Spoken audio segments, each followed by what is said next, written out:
Star like in the city, the drivers say fly. Gucci get large, so many more. 10 in the more, never a bar. Ayy, 10 in the more, 2 to the P. Nothing to you, but it's something to me. Hands up as ever, and cute as can be. You can watch us on YouTube with view for free. Ayy, this one time for the Twitch. This one time for the text. This one time for the phone line. Whole time, what they gonna do next? You know, I just wish you guys would stop the quibbling.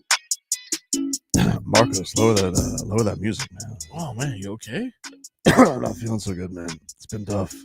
I've Gotta tell you, I'm a little bit hoarse too. You don't feel so good, Leroy? Same thing, right? Because I've been having this Barkov somewhere around like 10:30 yesterday. You know, just absolutely dominating in the third period to get a lead. Been Barkov and up Tkachuk in the night. Man, you And know, I think it's that time of year again. again, it's always this time of year. It's that strain. It's that viral strain of Stanley Cup Final Cat Fever!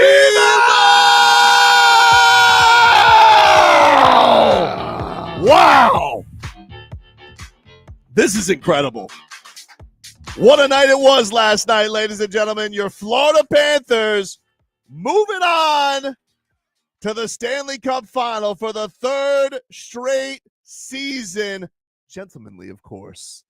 Cats in 5, dispatching of the Carolina Hurricanes after getting down 2-0 early in that game. They go and snatch back the lead. 3 goals on 3 shots in the second period. Carolina ties things up, and then Barkey, the Finnish wonder, some call him in a sexy voice, SASHA, goes out there, dominates, and gets Carter Verhaeghe set up. Carter!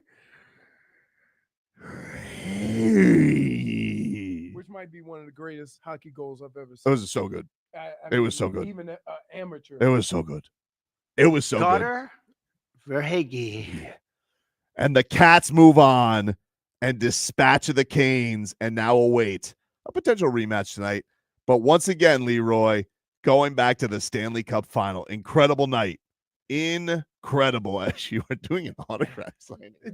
I want everybody to know, if you're not watching on Twitch or YouTube right now, Omar Kelly has been filling in on mornings this week. He's just and fed up. He's fed up with the man. He sits in your chair, and you have had Leroy Horde sports trading cards, gotta be for 2 years. They've been sitting here, and it's been driving him insane. Not just that you haven't signed them, but you haven't returned, because everybody sends Leroy Horde cards, and they send return envelopes. And how many are there? 15. 15 cards. We hand him the Sharpie. He's like, this has to be done. It had to be done. Man of the people, Omar Kelly, is making Browns and Vikings fans so happy because after 2 years, they're finally going to get his. No! I thought these were all mine. These have all been sent in by fans. Wow. He's a man of the people. He's a man of the people. He's finally gotten it. A man of the people. Hey. But it was Goosies galore last night, Leroy. An incredible night. There's only a couple of people that could get me to do that. That's true. I'm just telling you. How you feeling, man? How did you enjoy last night? Oh, dude, first of all, they scored the 2 goals, and the second one was I'm like, oh no. Very frustrating. All the goals, very frustrating last night. Off turnovers. Right. So I'm thinking, all right, so I guess we have to do it back and then the period ended, and probably the worst period. Probably the worst period they played all playoffs. That first period. It's loud. They look clumsy. They turn the ball over so much. The puck. So I'm like, all right. Then they scored the first goal, and I'm like, okay, got a little momentum, and then second goal. What? Third goal. When the third goal happened, I was like, this puppy's over. I thought that was going to break them. Credit to them for getting another goal. Right, because it was so quiet in that. I would have thought that. Yeah, it really like sucked there. It was like shell shock for the Canes fan there yesterday. Because take that, Hootie! The fact that they turned it around. Man, poor Hootie. Now he's got another team to make him cry. Yeah. They You turned chose it your around in a side. minute. Was amazing. People Like were 30 seconds. People were surprised by that, but like there was no Carolina teams. Like Hootie's old. Darius Rucker's an old man. Like Right. he saw the 72 Dolphins as a child. Oh, He ain't that old. He is, dude. He is. no way. He was like 7 years old when the Dolphins won the Super Bowl. He's in his 60s? Yes. No He's old. way. I'm telling you. No way. Dude, I am telling Pull you. it up. 59. I'm 59. telling you right now. He's So he's 3. He wasn't 7. dude, he was old. He was 7. Yeah. Yeah, because I was 4. He's 3 years older. I remember we had him on the morning show one time, and he's like, "Yeah, I remember when I was a kid, I watched the 72 You don't Dolphins." remember that. He said he remembered Oh, it. he remember. You think I don't call think he Hootie remembered a it liar? either. The only time. I don't remember anything as a 6-year-old sports fan either. I remember Archie Manning because I have a picture There you go. with Archie Manning when I was 8 years old. But the one thing I know is there's no Carolina teams back in the 70s. None.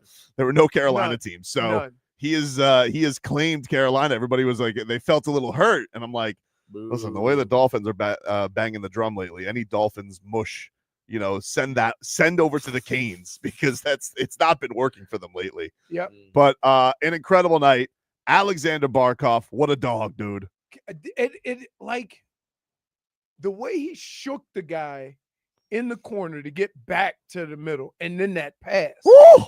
That pass. Carter Verhaeghe went. Oh my god, how did you do that? Oh my god! All right, Should have I'll been score. should have been like 3 penalties like on Right. him. Like he's just like, that is the Finnish way. And what's amazing is that there's a lot of guys on this team that have that ability. Yep. But he's still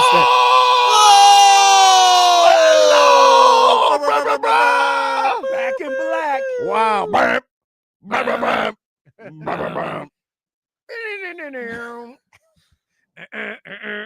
What a night it was, everybody. We're gonna take a break. We're breaking a little early because our boy David Dwork, he's got to I thought travel. we were breaking because Jennifer was here. No, we would usually just keep it going, but I want to get a commercial in just because David Dwork from the Hockey News, he was boots on the ground yesterday, boots on the ice, The Hornet. in the locker room, the Hockey Hornet himself. David Dwork, he's going to join us next. We'll talk some Panthers with him. WQAM, broadcasting live from the Ed Moore Sawgrass Auto Mall Studios. Shop massive savings.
here on the program.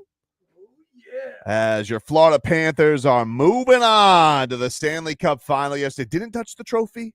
Oh, you said Made that mistake year one. They showed it the few times. The first time they did it. Yeah. And the first year they were like, yeah. But you know, they're like, we cut that bleep out. Tkachuk kind of explained why. He said we were an 8 seed. We made it to the finals. That was a huge accomplishment, and that's kind of why. Well, they were cocky. They were cocky, and they were like, oh, this was like we don't believe in jinxes. And then they got gentlemen swept in the final, and they're like, we're not touching that trophy the next year. But that's, like it's a fun thing to say now when you're like, because everybody, there's a big thing like in the superstition side, like you don't touch that trophy. And then some people were like, that's stupid. So the Cats, they had such an arrogance about them. They were like, stupid. We just came back. We came back 3-1 as an 8 seed against Boston, who set a record. Like we're not. We just swept a team to get here. Like we're not scared of that. Right. Then they got spanked by the Knights, and they're like, we're not touching that trophy next year. Is it? So you go with you go with what works, Yeah. And then they won and just kind of justified it even more. Absolutely. You go with what works. It could be that they were better. For sure. 100%. 100. But it's already, what's done is done. What's done is done. You just go with you roll with what works. Yeah. You roll with what works. We're going to talk to David Dwork here in just a second, but let's hear a little bit of the action last night. Doug Plagens on the call from Raleigh. Give me that Barkov sweet find to Swaggy, and the Cats taking the lead. Barkov along the right boards down to the corner, then back behind the net with Orlov all over him. Barkov breaks free to the front of that backhand feed. Verhaeghe, and he scores! And the Panthers take a 4-3 lead with 7:39 to go in the third. The Panthers are back in front. Carter Verhaeghe upstairs. What a pass from Barkov! And the Panthers once again in front here in Raleigh. Dude, I got the Goosies just listening to that. That was such a sick ass play. Yeah, that was such a sick ass play. It was Goosies crazy. He has like one of those playoffs. To be honest.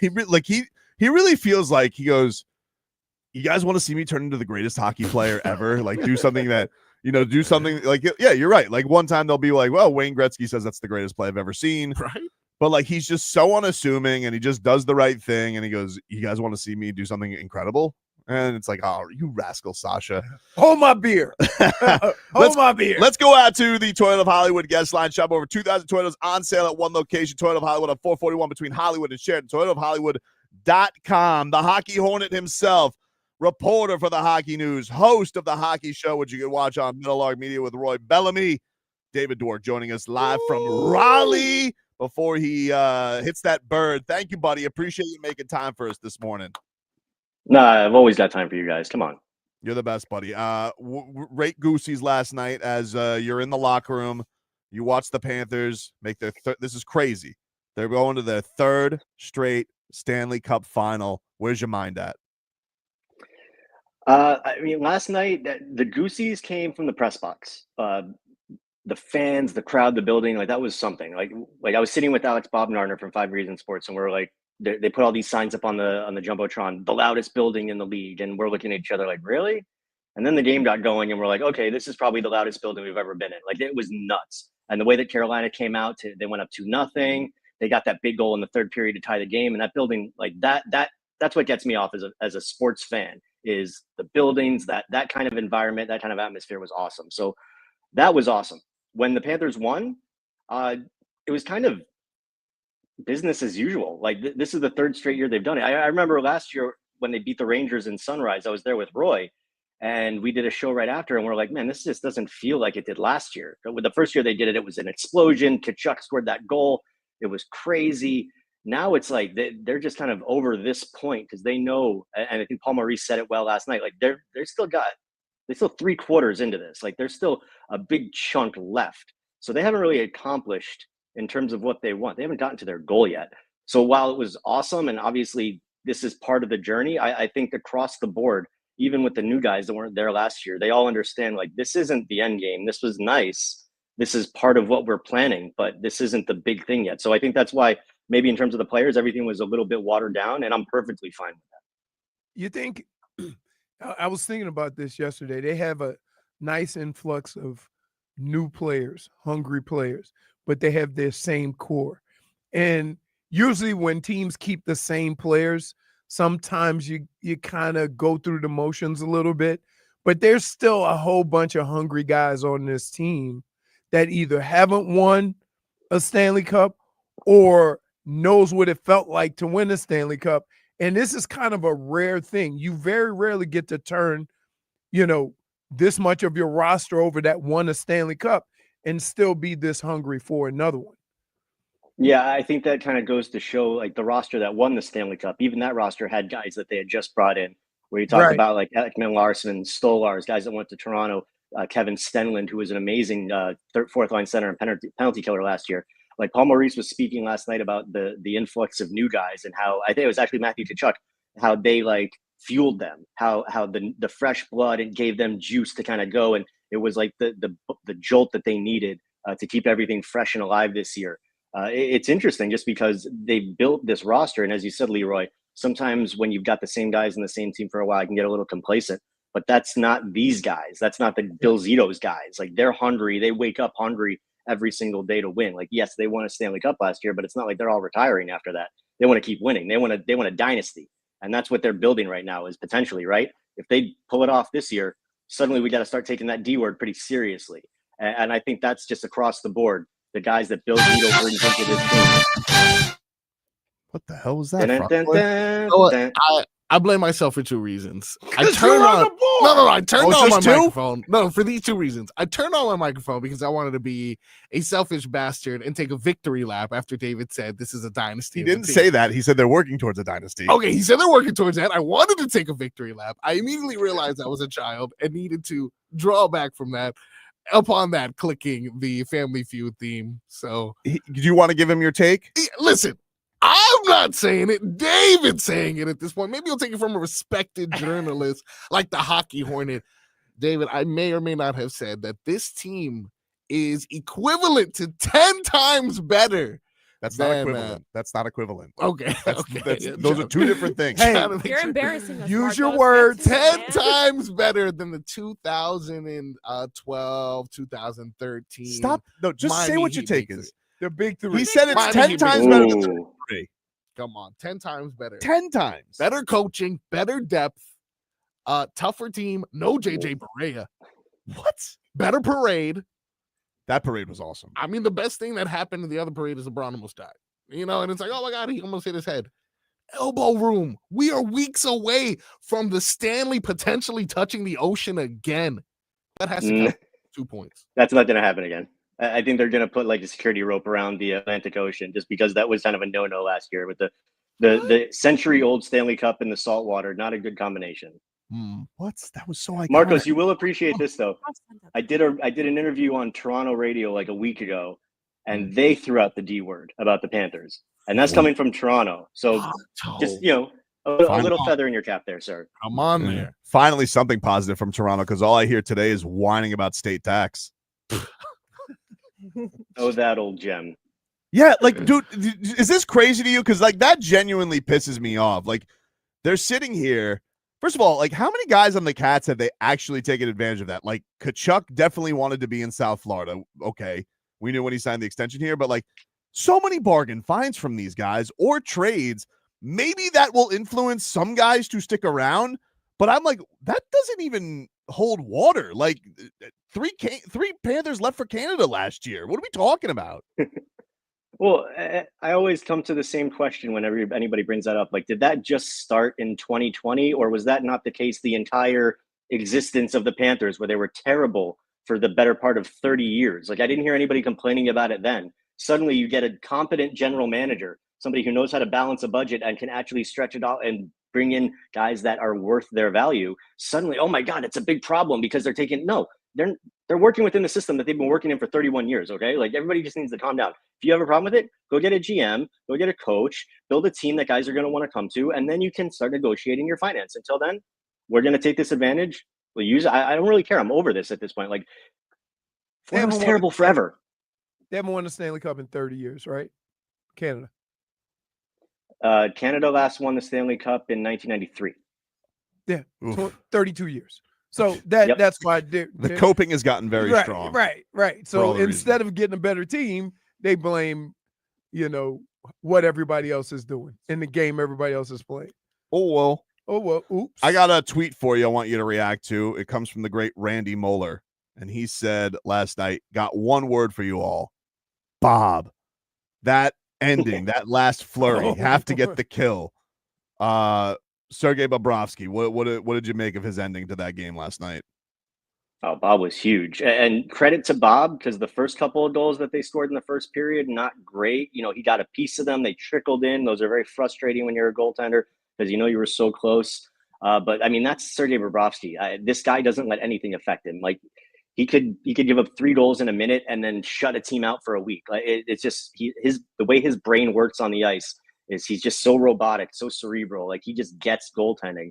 And the fact that they've got this team that plays so well in front of him, he doesn't have to stress out about rebounds, overcompensating, sliding one way or the other. Like, the defense is so good in front of him that they clean up so many of those little things, the little issues that come up with goaltenders that cost them so much during his first few years with the team. It's just a perfect situation. And to see Bob in the playoffs doing his thing at age 36, when, we thought at the beginning of his contract, like, what are we doing? All of a sudden, Hall of Fame Bob, Stanley Cup Bob, everything we wanted and more. The question now becomes, Bob's contract is over after next year. What are they going to do after Bob leaves? This is going to be a team that's going to be good for the next 3, 4, 5 years and so on. Is Bob going to be a 40-year-old Vezina winner? I wouldn't put it past him, but he's the backbone of this team, Tobish. When he's comfortable, everything falls into place. So you just got to keep Bob on that comfort racket, and we're all good. No, it's incredible to see. I mean, like, I really feel bad about that first meeting with him. That's gonna live on forever, dude. That's the best. This is crazy though to see like Brad Marchand as a Florida Panther, and the chemistry that he's had with Lundell and Luostarinen. I know Etu gets hurt yesterday, but like that find was insane. And it's bananas to see a guy contribute like that. What has it been like seeing his contributions to this run? It's cool. Unexpected. I don't know, like, who would have ever thought that we'd be cheering on Brad Marchand in a Panthers jersey? When it happened, it was like, really? Like, you're like scrolling Twitter, you're scrolling. Are you more shocked the Panthers got him, or more shocked Boston let him go to Florida? Well, I'm shocked Boston let him go, period. I don't think they had a choice where, because I think he made it pretty clear that if he was going to go somewhere, he wanted to go to Florida, and Boston didn't want to lose him potentially lose him for nothing in a season that they weren't going to make the playoffs anyway. But the fit has been perfect. Yeah. And I mean, it's not terribly surprising because if you know what kind of player Marchand is, and you know what kind of like game the Panthers play, it's a perfect fit. Just like, Sam Bennett or Sam Reinhart. No, Sam Bennett had the right one the first time. The perfect fit because he's just like a tough as nails little guy. He's fast. He pisses everybody off. He does everything that Paul Maurice wants his forwards to do. And Brad Marchand is just that guy, combined with the fact that he's the best guy off the ice ever, potentially. I mean, I love them universally loved. I love them shooting the rats at him, and I love the Dairy Queen. When he was asked about that, they're like, where did this come from? He's like, oh, they saw my family on the ice. They just wanted us all to be together. So they're shooting the rats at me. Like, if anybody gets it, and credit to Marchand, he's been watching this Panthers team grow and become what they are from the perspective of a team that they beat down twice in 2 years, basically, the Boston Bruins. So it's just been maybe the most unexpectedly awesome thing to happen to this Panthers team. Like, Matthew Tkachuk, that trade kind of fell into Bill Zito's lap a little bit. And I mean, he pulled the strings, he made it work. But this is another one where it's like you get a phone call like, hey, Brad Marchand says he wants to get traded to your team. Let's do this. Like, okay, easiest decision ever. And is anybody surprised that it's worked out this well? I mean, he's a little bit under a point per game in the playoffs. He's, as you said, he's got that third line of E2 and Lundell, like playing offensively better than they have in years. Like, they're still a defensive juggernaut. They still will be put out there against the best the other team has to offer. Paul Maurice has trusted them defensively. But to see the way that he's kind of lifting these young kids up offensively and building their confidence, which is such a big part of hockey, it's just been an amazing fit. So hopefully, they find a way to make it work big picture, and he sticks around for a couple of years because he's loving it down here, and it's just such a good fit. Dave, you've been, around Florida, and you've seen Florida sports. One of the things that's amazing to me is there's all the other teams down here have made trades. The Heat made trades before Christmas. the Dolphins make trades all the time. I've never seen a series of trades over 2 years that have worked as perfectly as these trades that Bill Zito has made. Not a Rozier among them. Not right. Like it's like we haven't not said one negative thing about any guy that he has brought in the last 2 years. That's a hell of a run for any organization to say every guy that you have signed has fit your team perfectly. Yeah, I can't give Bill Zito enough credit for what he's done in the last 5 years. It's unbelievable. Crazy. I think it's just a testament, not just to Zito, but it's the culture that they built in the room. And I guess that goes to Zito because he brought in all the guys, the right kind of chemistry guys, the right locker room guys. Everybody's a good dude. You got no prima donnas, no egos, none of that. But I think they just, yeah, no doubt. It's like the perfect chemistry right now that they've put together. They're not going to bring in a guy just because he can score goals. If he's a bad locker room guy, it's just not going to happen. Like they've created such a perfect situation with that room that they know. And it goes back to bringing in guys like Nico Mikkola, who like a lot of us hadn't heard of when they signed him. We weren't very familiar with him, but Bill Zito said, he's going to fit our systems. Other teams hate playing against him. And to a T, I love every guy he's brought in. And even the guys that like he brings in that flourish and then leave, like Ekman Larson, like Brendan Montour, he replaces them. Like, look at what Nate Schmidt's done in the playoffs this year. He's got 3 goals. Uvis Balinskis, they pulled him out of the Czech Extra Liga, and he's an NHL regular playing like it right now. It's pretty remarkable. Just, how did this guy not have a GM job until 2020? Right. I don't know. I would lock him up to a lifetime contract right now because based off the 5-year track record, I don't know if anybody in sports has hit on this many moves as a GM in the history of sports ever, as Bill Zito has. It's unbelievable. And he's this year, the 4th time in 5 years that he's nominated for the GM of the Year award, probably not going to win it again because apparently it's a popularity contest. And if he hasn't won it by now, maybe he never will. But to his credit, he didn't give a bleep. Like I asked him about it a couple of years ago and he's like, all I care about is that big silver trophy. So credit to him. Keep building, keep winning championships. It's unreal, Leroy. I've never seen anything like it. Never. Before we get you out of here, buddy, what was it like meeting Hootie?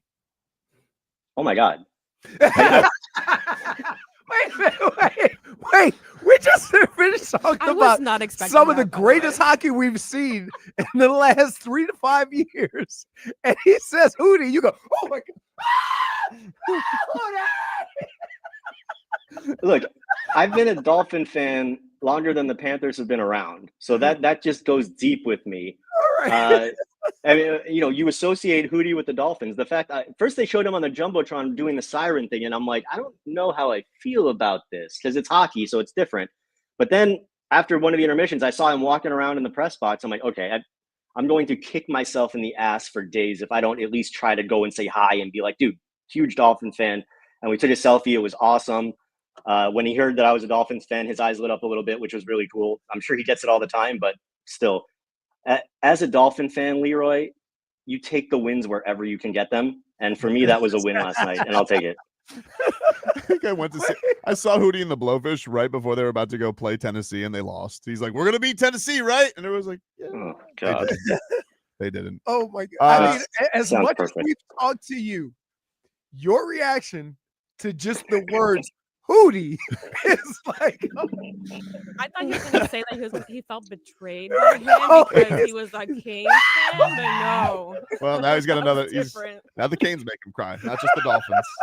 Yeah, right. There you go. Maybe he's just bad at picking teams. Maybe he's just tortured right now. You know? He's alone by his lamppost. Yeah, I'll stop. Buddy, thank you so much. Safe travels home. Go check out David Dwork's work. He is the host of the Hockey Show with Roy Bellamy on Metal Log Media. Go check their whole recap of everything Cats and this incredible run that they've been on, and go follow his work at David Dwork and the Hockey News. Thank you, buddy. Anytime, guys. Be good. All right. We'll take a break.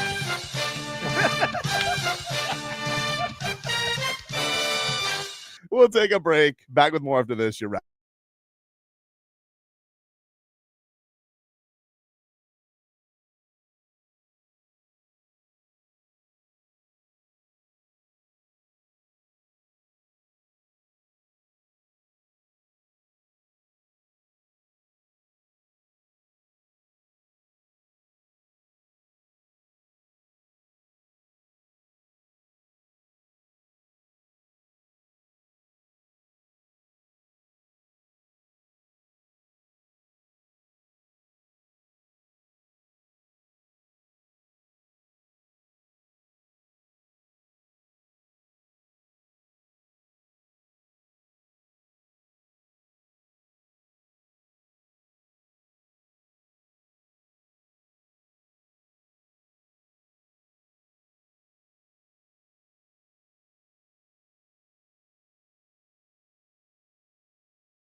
Welcome back, you rascals. Tobin and Leroy here with you. 560 WQAM, celebrating another trip to the Stanley Cup Final today here on the program.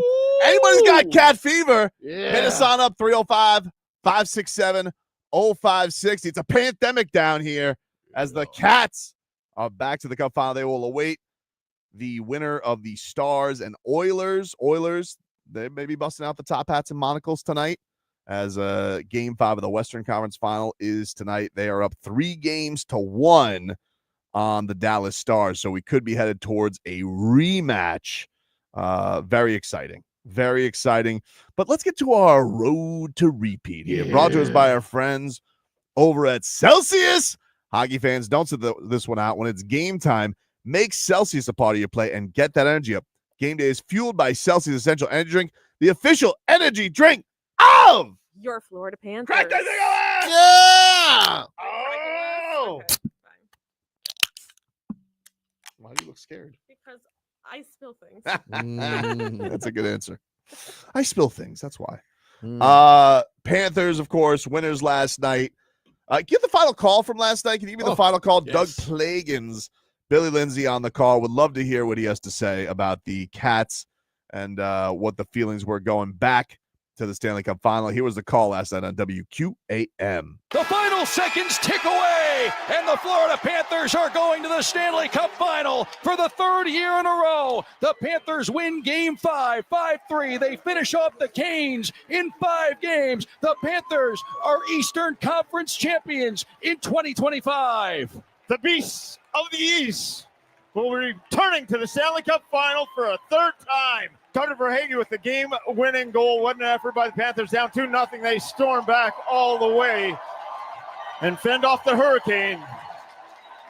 Hurricane preparedness. And they put on a heck of a fight. Always a thing in South Florida. And yes, congratulations down at the other end to the Carolina Hurricanes for one heck of a season. And last 2 games in the fight tonight, never over. But the Panthers' resilience, able to stick it out to the end and going to battle for the Cup for a third time in a row. And the Cup will go through the state of Florida for the 6th straight year. 3 straight times for Tampa Bay. Now 3 straight years for the Panthers. And the Panthers trying to do the reverse of what Tampa Bay did. Tampa Bay won 2 cups, lost their third. The Panthers lost their first cup, trying to win 2 in a row. And the Panthers are Eastern Conference champions here in 2025. A 5-3 win here in Game 5. Wow, what a night. What a night. 560, you're on the air. What's your name? Hey, how we doing? What's up, buddy? What's your name? My name is Dwight. Hey, Dwight. Hey, what's going on? How you feeling? I'm feeling a little bit no. scratchy throat. What's wrong, man? I think I'm coming down with something. Oh, man, what do you think it is? Doc, I think it might be cat fever.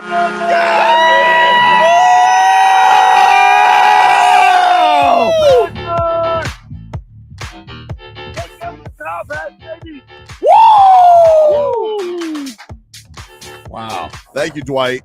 So hope you feel better. My dumb I don't ass, mean that. Take something. My dumb ass last night tried to be cute. Yeah. And I sent the top hat and I was trying to put it to the I saw that. I was trying to punch it to the emoji monocle. To the magnifying glass. Yeah, I know. I mean, I'm like, you know what? It's possibly a monocle, right? So I'm like, so I'm sitting there and I'm going, I got to do it before somebody else. But I don't know how to spell monocle. So I was too busy jumping in my pool, so you beat me. So I'm trying to do the monocle. And so then I just put glasses and that's what came up. I was so frazzled last night because I had to do the old traditional jump in the pool for making the Stanley Cup, completely forgetting that I had my phone in my pocket. Also, was it? Did it survive? It survived. I got it out quick enough. But it rise. So wait. Didn't even have to. They are water resistant. I took the otter box off Water immediately, let it resistant dry. is But not- I was like, I jumped in. I was like, huzzah! Water resistant They're is water like resistant. rain.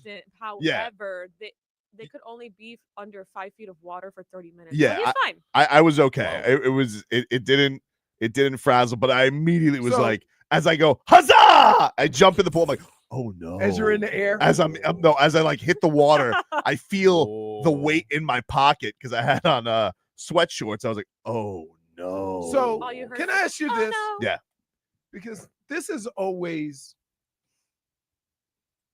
a problem at your house. Hmm? Who was with you? No one. I'm pretty sure everybody was sleeping. Everybody was asleep? Or something. Yes. Until I scared the crap out of my daughter because the pool is right by her room. Is right next to her room.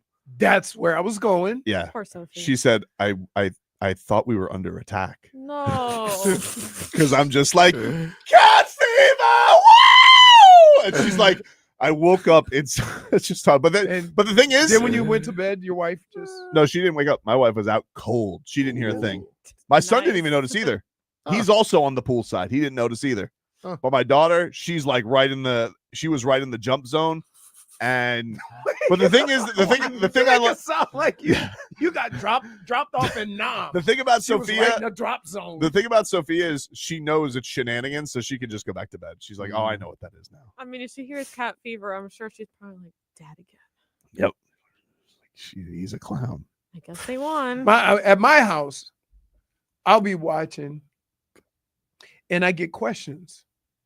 But the questions are from non-sports people. So my wife always asks, where are we? What? Schmeathan, man. I don't even know if I can read that. I'm going to let it be on there. I'm not going to read that, Schmeathan, but give him a point. Oh. Point for Twitcher. Oh, what are you saying? People like Mimo come like Mel just do drive-bys. Mm-hmm. Hey, so is this the final? Where are we with this? Like she wants to know, what stage are we in of the sports watching, right? But Mimo wants a breakdown. She wants the play-by-play. Mm-hmm. She's like, oh, so what's going on with the game? Down 2-0. Oh no, how many are they up in the series? 3-1. Oh, they play the next one here. And then while she was talking, boom, boom, I say it's tied. She goes, that quick? So now I'm breaking down how they score. 30 seconds of Right. How dare you say she ruined your marriage license? I really don't know. Blue pen. It was the funniest thing that happened because I said, Marcos, come see this. So I went to show him something, came back, he was married. Wasn't even there. Blue pen. Smitty, what's going on, Smitty? Hey guys, how you doing, man? You don't sound so good, Smitty. Are you okay? All right, bro. Dude, I've been in the hospital for about a month. Oh man. No. And I mean, somebody told me that I had cat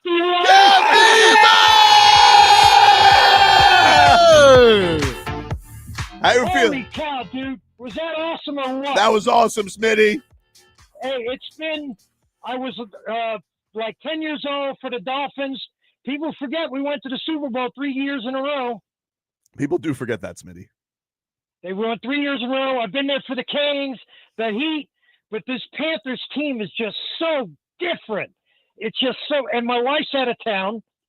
I ain't got no one to celebrate with. I'm trying to call my cousin and brother. Everybody's falling asleep, and I'm like, damn it, I need someone to celebrate. So I'm calling you guys to celebrate, damn it. You got it, Smitty! I got to tell you this, and this is the God's honest truth. We're playing like crap, and I'm in my little recliner, sitting by myself in my room, my door closed, no dogs, no kids bother me, leave me alone, no grandkids. And I noticed I'm like, what the heck's going on here? My recliner, why is it so far back? So I need it closer to the TV like it usually is. I pull up, I get closer. As soon as I sit down, we score a goal. Wow. That's it. That's it. And I don't know, Leroy probably has the same feeling. I've always been real, you got a headband on or something, and you wear it a certain way and you play good, you wear it the next game, right, Leroy? Of course. Yeah. So there's certain things like I always put the volume at volume number 10. The game before, I had it at 9, and I didn't realize until after I turned the TV off. I'm like, shoot, that's why you lost. Come on. It's got to be intense, You like that? I do. I actually did the same thing yesterday. I left living room after 2-0. I'm like, I got to switch it up. Ooh. Switch it up. Went to the bedroom. That worked. And it worked. There you go. There you go. I got to leave this last thing with you. I have 3 doctors here. I only see 2 of them. My main doctor for my heart, his name is Dr. Pooh, P-O-U-G-H. Pooh. Then I go see my other doctor where I hurt my neck about a month ago. His last name is Dr. Gross. You can't make up any names. And then here's the funny one. They have a commercial out here in Salt Lake, erectile dysfunction. Come call Dr. R. Cocky. Okay. Just a little bit of immaturity all the way out, Smitty. Okay. I appreciate it, dude. You know what? I'm glad at that age it never leaves you. It's good. Hey, that's good. That's good. That's good. Oh, man. Let's go to the Panthers locker room. Our boy, Sergei Bobrovsky, yesterday. Focused. This is what he had to say on the Cats advancing. Straight trips to the Stanley Cup Finalist. What can you say about that accomplishment? Yeah, it's definitely good steps. It's a privilege to be in this position. You know, we appreciate that and we value that. But again, the most important step is ahead of us. It's going to be a good challenge. What was the feeling like going on the penalty kill there with 3 minutes left? Just the confidence in the group to hold on.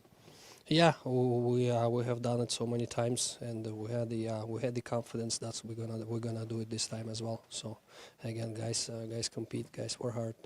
There was like in the second period there was also lots of power plays for them. So the guys were strong and they keep them on our outside. So it's a solid performance by us. And again, the Carolina played great tonight too. They are a good team. So it's we beat a really good team. What's the emotion after this Eastern Conference final win compared to the previous 2 years?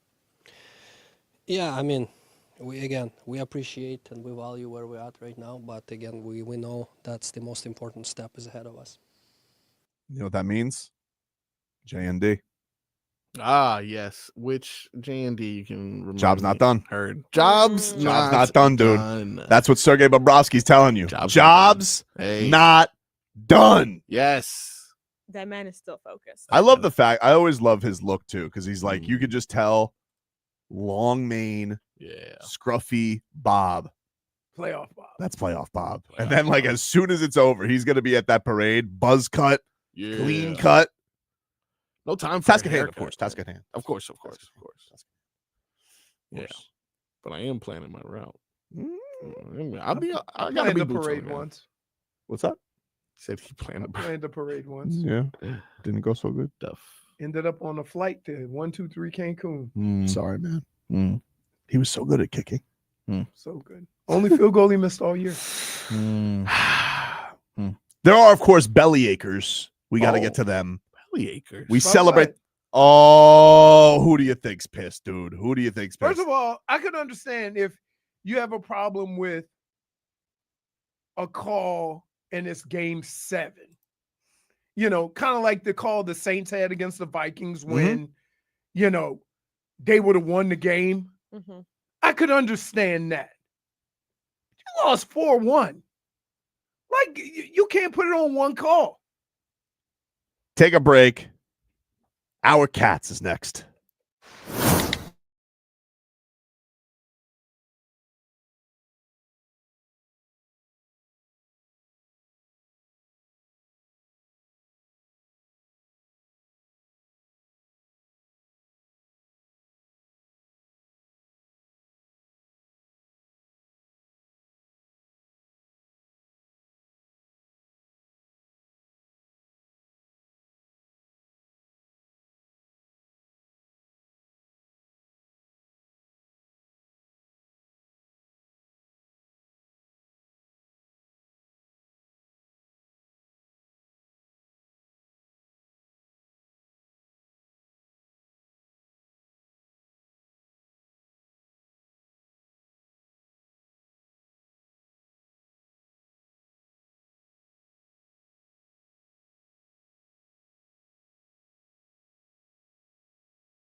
It's our Tua. It's our Tua.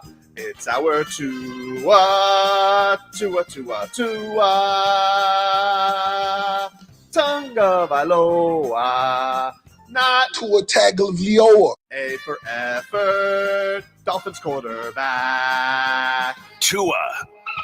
It's our Tua. It's our Tua. Tua. Tua, Tua, Tua. Tua, Tua, Tua. Can go to hell.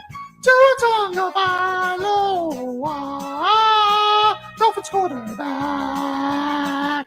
Daddy loves you guys. Our Tua with Tobin and Leroy. Check the history of food. Our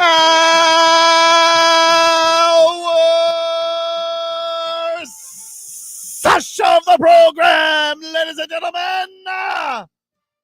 Tobin and Leroy here with you, 560 WQAM, streaming live on YouTube and Twitch and on the Odyssey app. Miami 560 WQAM on video and 560 WQAM in your free Odyssey app. Let us continue on our celebration here as your Florida Panthers are headed to the Stanley Cup Final for their third straight season. They beat the Carolina Hurricanes yesterday 5-3. Leroy, how long did that penalty kill feel at the end? I know that's always your favorite. I was already irritated that we had just a blatant trip with 3 minutes left to go. Yeah. So it was already going to be chaotic. Mm-hmm. They were already going to pull a goalie. Mm-hmm. And now you're a man short and they pulled the goalie. Yep. Whew. You nervous? Nervous. Yeah, I'm wondering. Like It 6-on-4? It's 6. Yeah. 7. No, 6. No, they pulled the goalie too. They can't have 7. No, 5. There it is. Yes. 6. Yeah, 6. 7. Too many No, men you on can't ice. do that. No, That's you not. can That's do too it. many men. 6. Why would Leroy lie to me? No, but it's So a 2-man advantage. yeah. But it almost looked like they had too many men. Too clustered. Yeah. Yeah. But I was like, oh man, oh, goodness. I was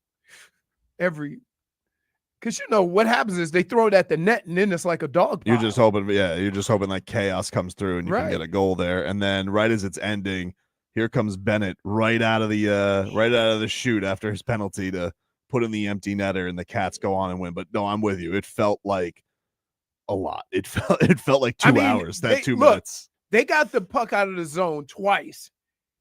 And I'm like, okay, it's got to be like 30 seconds left. A minute and a half. I'm like, that's it? Yep. Mm-hmm. It was crawling by. Right. It was crawling by.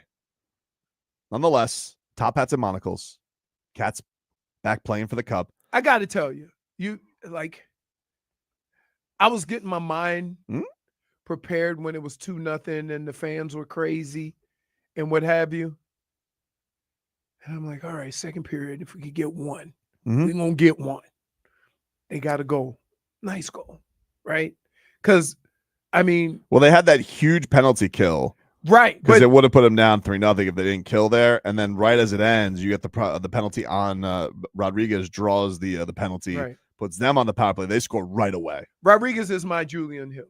You love him? Yes. He's great. He got his first goal yesterday, too. I know. That's what so I'm excited saying. for him. That's what I'm saying. He's been so close. So close. Everybody's getting out because Paul Maurice is like, hey, he goes, 18 guys have scored. We know who the 4 who aren't are.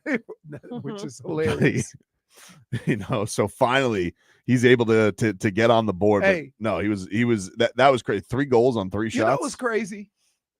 Now, we're looking at this penalty kill, and we're counting the seconds, right? Mm-hmm. Don't they recognize it? Because when Sam Bennett, was it Sam Bennett that came out of the box? Oh, yeah. I'm like, well, what can you do? Yeah, like that's like they missed the that empty. happens a lot. Reinhardt almost had the empty netter by like that much Yeah. first. And then so like at that point, you're just like, oh no. Right. It's But I love that's my favorite. When a guy comes out of the penalty box and scores, it's the greatest. right. It's like, wait a minute. You have to know that. There's clocks everywhere. There was that shorty stop that Bob had. I'm like, every time there's a shit, I always think of you. I always think of you. I'm like, oh no. There is nobody there's 2 things I hate in sports. Teams that don't have the chutzpah to get 3rd and 4th and 1 because they're not tough enough, and a shorty. A shorty in hockey is the worst. It's very frustrating. To go from an advantage to giving up a goal. Sad. Yeah, it is. It's sad. But one thing that's not sad, the Panthers now. Panthers. Killing it. How much time are they going to get? You're going to get what? It doesn't start until June 5th? Is that Saturday? I feel like I heard it was Saturday. Next Saturday? So that'd be June 6th. No, June 5th would be a Thursday. No, the first is Sunday. The first game will be played on Saturday, June 8th. Oh. At 8 p.m. The first? That's a Sunday. That's a Sunday. Damn it, AI. Why would they do that to me? Maybe your reading is off, dude. So next weekend, that's what we're looking at. We're going to get a week off. Maybe. Yeah. They need it. There are guys who are banged up. Tkachuk, obviously, but Rhino, Mikkola, Greer all played. And then too. I mean, dude, he went into that board so hard. There's a couple games that he got up and it made it sound like they go, oh, I think he broke a skate. No. He broke something. No. I'm like, hey. That was 2 out of 3. They had to go basically the whole damn game without it too. And he's been killing it for them. That just shows the depth, though. They've been fantastic. This is my favorite, though. Okay, so you familiar with a person named Matt Larkin? Of course you're not. He is the managing editor and senior writer at The Daily Face-Off. I never heard of him. Larkin. See, this is what can I just stop you for a second? The Daily Because Face-Off. here's what this guy does. Yep. When things go his way, in true petty fashion, he starts canvassing all media outlets to get some hot takes. I didn't canvas. It just showed up at my doorstep. It showed up at my doorstep. You didn't even know who he was. I didn't know who he was. But as soon as I saw location Toronto, I was like, so now we're gonna and here. Well, you know they probably do this to us, right? You know they do this to us, right? Yeah, I know. And that's what they're so sniveling, you know? Yeah. He goes, the last time an NHL market without state income tax didn't produce a Stanley Cup finalist, 2019. It's 2025. And I got to say, he's making it about the taxes? They're making it about the taxes. They did this on TNT last night, too. Where, what was it? It was Biz Nasty. They're talking about the state tax. And I'm like, okay, dude. Here's the Florida's had no state tax since the existence of the Panthers. Forever. People haven't been knocking the door down to get to no tax. Yeah, what did that buy? What did that buy us? Jaromir Jagr? What about for years? What about Tampa? Ooh. They didn't people weren't knocking the door down to go to Tampa. But here's the thing that's funny with Toronto. Like, it's the state tax thing. You guys think of yourselves as some hockey haven. You love the sport. It's your sport. Okay. We're just mastering it. But you're sitting there, and I've heard like the dumbest takes from so-called hockey savants. We're neophytes to you. But these are the arguments you have. State tax is the reason we're not winning the cup. Our fans are too intense. So our players don't want to be here anymore. That's why they're on the cup. Like, you guys need to look at yourselves in the mirror. It's disgusting. You want to know why? Because Bill Zito is a gangster, dude. And let me tell you something. He hasn't even begun to take advantage of the no state income tax. That's the thing that drives me nuts about this is like, we just started doing the wiggle room on the rules this year with the LTIR. We just started playing with a little fuzzy math. But like, I'm sitting here, I'm like, who's the guy on the Panthers where they've taken advantage of that? Like, in fact, they leave. Tkachuk? Wait, coming from Toronto, who has benefited from two guys who won the Stanley Cup last year. Yeah, you got Ekman-Larsson, you got Lawrence, and I'm sitting here, I'm like, Montour? Where did Montour go? Montour went to Seattle, which might as well be Canada. I mean, so what are you talking about? The players are players. Our boy Lombi went to Calgary. Yeah. But like, I'm sorry, JP. But the thing is that's crazy. It's like, okay, I'm looking at this Panthers team. I'm like, all right, Barkov, he was drafted. Ekblad, drafted. They traded for Bennett. They traded for Rhino. Okay, you want to say, well, Reinhardt, he stuck around. Okay, well, you want to know something? You want to know what else probably was an attraction to him? I don't know. being a Stanley Cup hero and being like, I kind of like it here. I kind of like it here. Carter Verhaeghe. Afterthought on the Tampa Bay Lightning. What about all the guys that were signed that nobody else wanted? What about the influx of new guys he brings in every year that fit perfectly in this system, but nobody else wanted them? Cat Lord says it right. Stoley the goalie. Oh, how come he didn't stay for a discount? Right.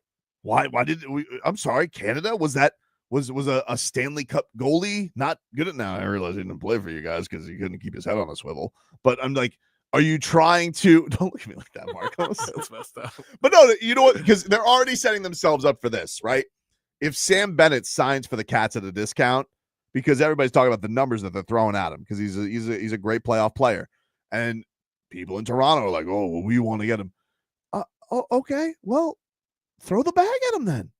If you got to make good, you want a Stanley Cup champion with your loser franchise? You want to bring somebody with some winning chemistry? Pay for it, because you want to know what gets discounts? Winning. That gets you discounts. Winning gets discounts. They're going to be so mad when Mitch Marner signs here. It's going to make them so pissed. I don't even know if I want him. I'm just saying it's hilarious to hear the belly aching that comes from them now, because it's like, oh, you think you do all these things of tradition and honor and all these right ways. And now it's like, well, it's got to be something else. No, dude. So, hey, guess what? Sometimes you're just a tortured franchise. It happens. You go through hard times. And that's what you are right now. But I'm like, we got to do something about this state tax thing. Build a better team. That's it. And by the way, it's not like you guys Sounds are like they're a little jealous. little jealous. Little Jealous. They're fishing. But I mean, for years it was traditional market. Hey, can I ask you this? Yeah. Just because I agree with everything. Yeah. You know, I just think now they're complaining about a team that, 10 years ago, you brought your fans down for a little weekend vacation. All the Canadian teams come down for all the snowbirds, right? So stop, right? But when the shoe's on the other foot and you're doing this, you think they're making fun of us? Hard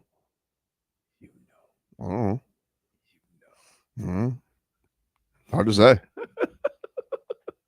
Because I've been on the other side of these rants with you. But I'm just like, you act like it's great. Like they're acting like the Cats are signing like all these people to discounts. Like they never, like, okay, yeah, Reinhardt. It's like, oh, maybe he stayed for a little. Yeah, but after he won the Stanley Cup. Yeah. Like, what? You extend. Oh, this guy they got like to pick people to make their point. People like to pick and choose the reasons behind why a guy would stay. No, but so now they say no state income tax. Right, because now the danger is now, dude. Right, because exactly. because that cap's going to explode in a couple of years, and you want to know who's going to be sitting here with open arms? Bill Zito, dude. Bill Zito with an ocean and dollars and championships. And by the way, I'm sorry, like, Edmonton's a win away from a non-state tax team from getting to the back-to-back Stanley Cup Final. Dallas Stars continue to choke. Like, kiss my ass. I'm so sick of this. It's just the Cats. It's just the Cats. Why you get so worked up over this? It's just annoying. You know how Why do I have to hear this? I have sat. You don't have to hear it. I have to hear it. I have to hear it after every game. You go on socials and you look it up. That's not true. They do it on TNT all the time. Even this Who was the guy who said it? Again, don't look at your phone. Mitch Larkin. You already. So, and where do you know him from? He's the editor of The Face Off. Which is? In Toronto. Yeah. So, like, no. That didn't come across my timeline. You're never on your timeline. You scrolled. I didn't scroll. It just showed up on my doorstep. Sometimes people say it to me. So somebody sent it to you. Sometimes. Yeah. That happens. Because they go, because people are tired of this Mobley, but I am too. But okay, you know what? Let's go in the Atlantic Ocean, play with the Stanley Cup again. Why would we care? Oh, we can't. Why do anymore. we care? That hurt my heart when David said that. Is that true? They're not going to let them back in the ocean? I mean, it makes I got to be sense. honest with you, though. Like, Guys, we've we've gone through this we- before. This is not news. What? That they won't allow it? Yeah, but they did didn't it like- anyway. They didn't like that he did that. Yeah, 'cause it I get it. messes with the cup. Yeah, but here's the thing, though. Like, who's that guy? Michael Bolt? Is that was his name? Mike Bolt, I think was his name. Something like that. Keeper of the cup? Yes. He's not catching Tkachuk. Good luck. Oh, he's very fast. Like- Especially, wait, It went especially into when emergency here's cleaning. the kicker. Here's the kicker to that whole story. He goes, guys, I can't get my gloves wet. So he's walking. Yeah. He's walking behind. the Oh, wall okay. With the white gloves. Like, imagine trying to stop Nico Mikkola from taking the cup into the ocean. Ooh. Goes, Matthew, would really not, Nico, handle this, please. Whatever you say, Mr. Mikkola. What is it? He's 25.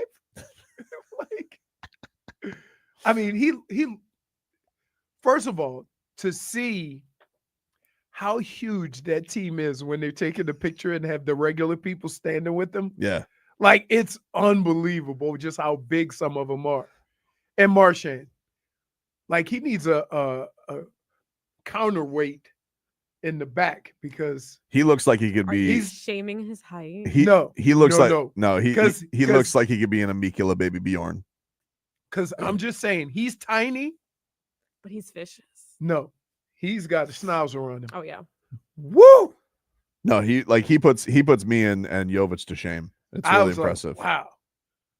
He I look- love he the looks like- fact that all this is like He's got a real aardvark on him. What's that movie? This is like the what is the movie with Arnold Schwarzenegger and all those guys? Not the Replacements. The Expendables. That's what it's like. The Schnazables. No, Oh. the Expendables. All these guys who everybody hate playing against. Who would be on first team all knows? Me, Jovic, Marchand. Marchand. Yeah. Who else is on that list? Marchand. Anybody in baseball got a beak on him?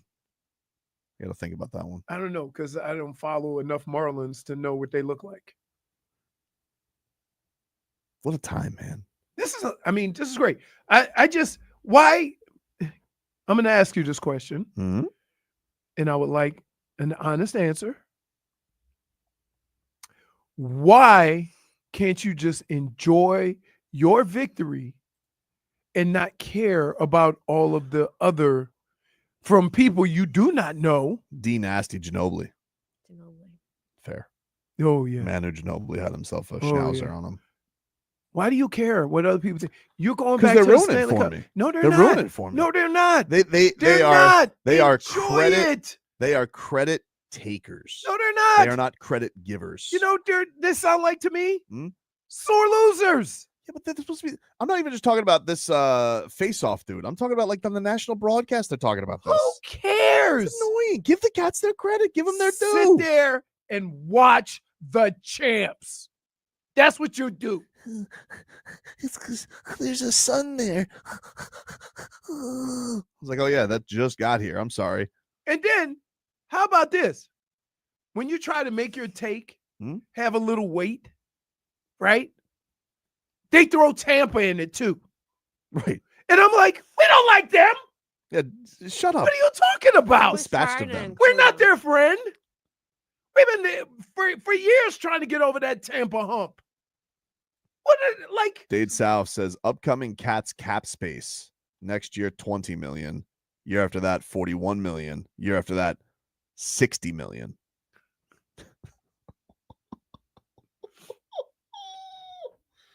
Wow. He played this thing like a fiddle. I'm just like the job that Bill Zito has done, right? When other organizations down here have done that move, the move that he's done the last couple of years, after a couple of years, now they got to cut salary because, okay, we got to restructure this. We got to restructure that. We got to do this. Like, they not only have this team, but are going to have cap relief in the upcoming years to sign these guys. Mark says, don't let haters steal your joy. And here's the thing. Yes. I can compartmentalize. But No, you can't. But here's the thing. No, you can't. No, I can. No, you can't. I You can. can't. Here's the thing. Who's the guy again? Hold on. Mitch Marner. No, Mitch Marner's plays for the Maple Leafs. I forget the guy's name. Right. Larkin. Right. There you Maybe go. it was Mark Larkin. Was it Mark Larkin or Mitch Larkin? Matt Larkin. Matt Larkin. There you go. Daily faceoff. There you go. Made the point. But the point is, like we were talking to David Dwork about this. Bill Zito, no GMs of the year. Like, and because they don't want to give him the credit because they're literally saying, oh, this guy's no genius. Sunshine. Like, what? Huh? What are we doing? Sunshine. Sticking where the sun don't shine. You jerks. Whoa. Again, that's good. Why do you care? This has been one of the greatest runs that we have seen in South Florida. Mm-hmm. And they're chalking it up for stupid reasons. I don't care. Why do you care so much? Where is bowing to the throne of Sasha Barkov? Anything they say is going to stop the Panthers from trying to win their second? No. Okay. No, but it's not put in the right context. Who cares? I do. You can put it in whatever context you want, you sore loser. That's what that sounds like. That's why I get mad at you when you come up with these crazy reasons or as to why your team lost. I never discredit. I always give credit where credit's due. Oh my God. Dude. Call him a creditor. They do. Sorry. It's not the time. Don't apologize. You're right. A creditor. He's not a creditor. I am a creditor. But why do I always feel like a debt collector when we talk about these things? Because I always have to hound you. Marcos. Yes.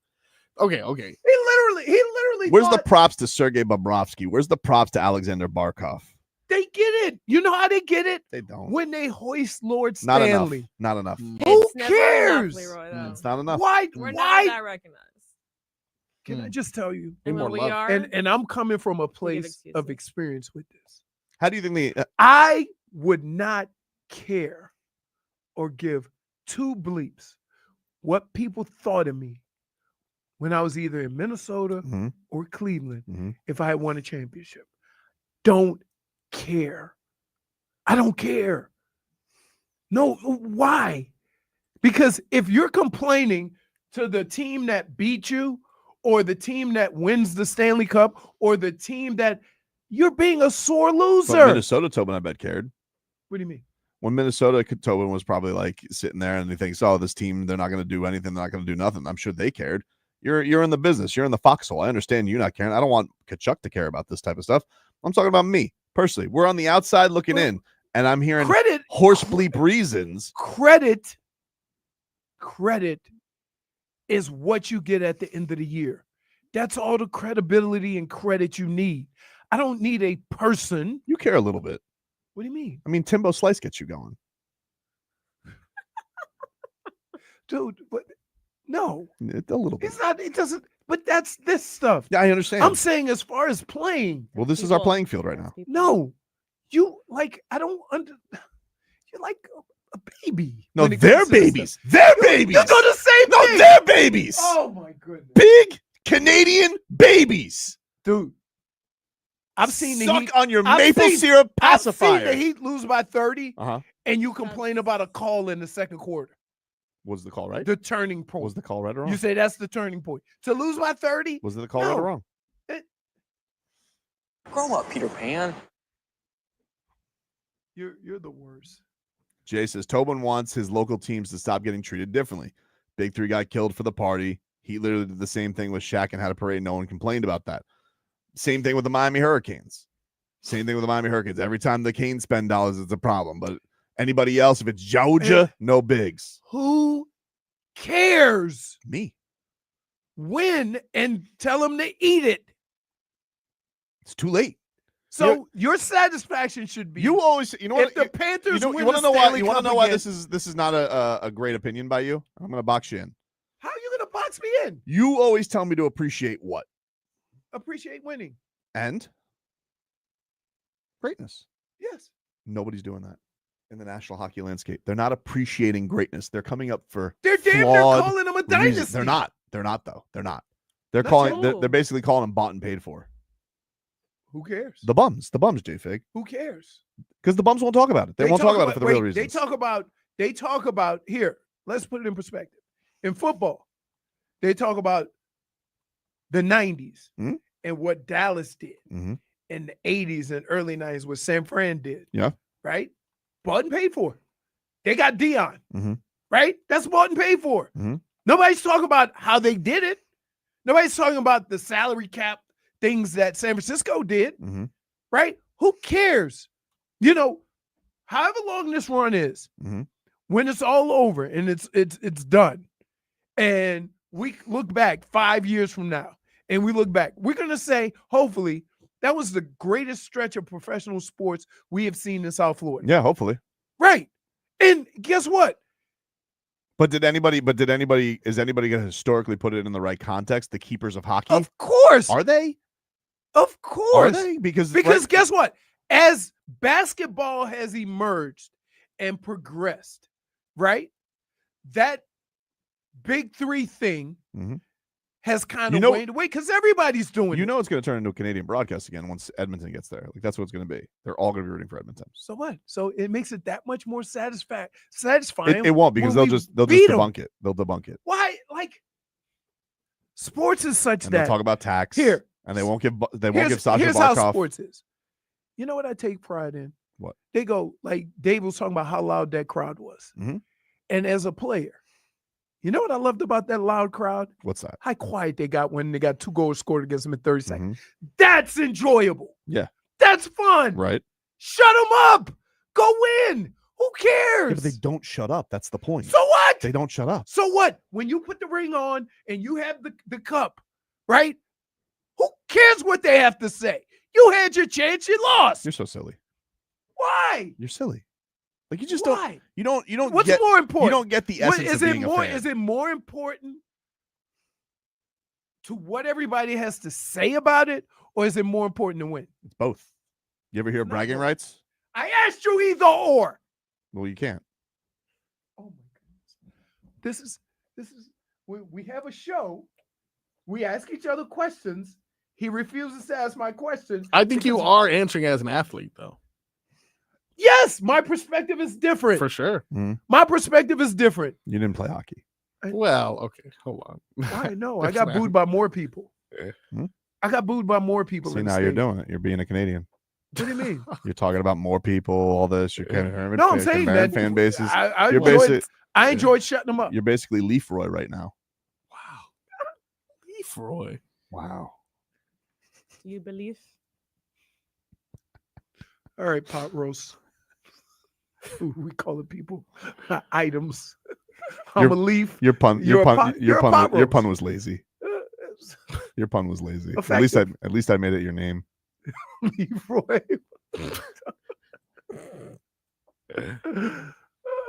Why? I don't like, man. I wish I could have won this much.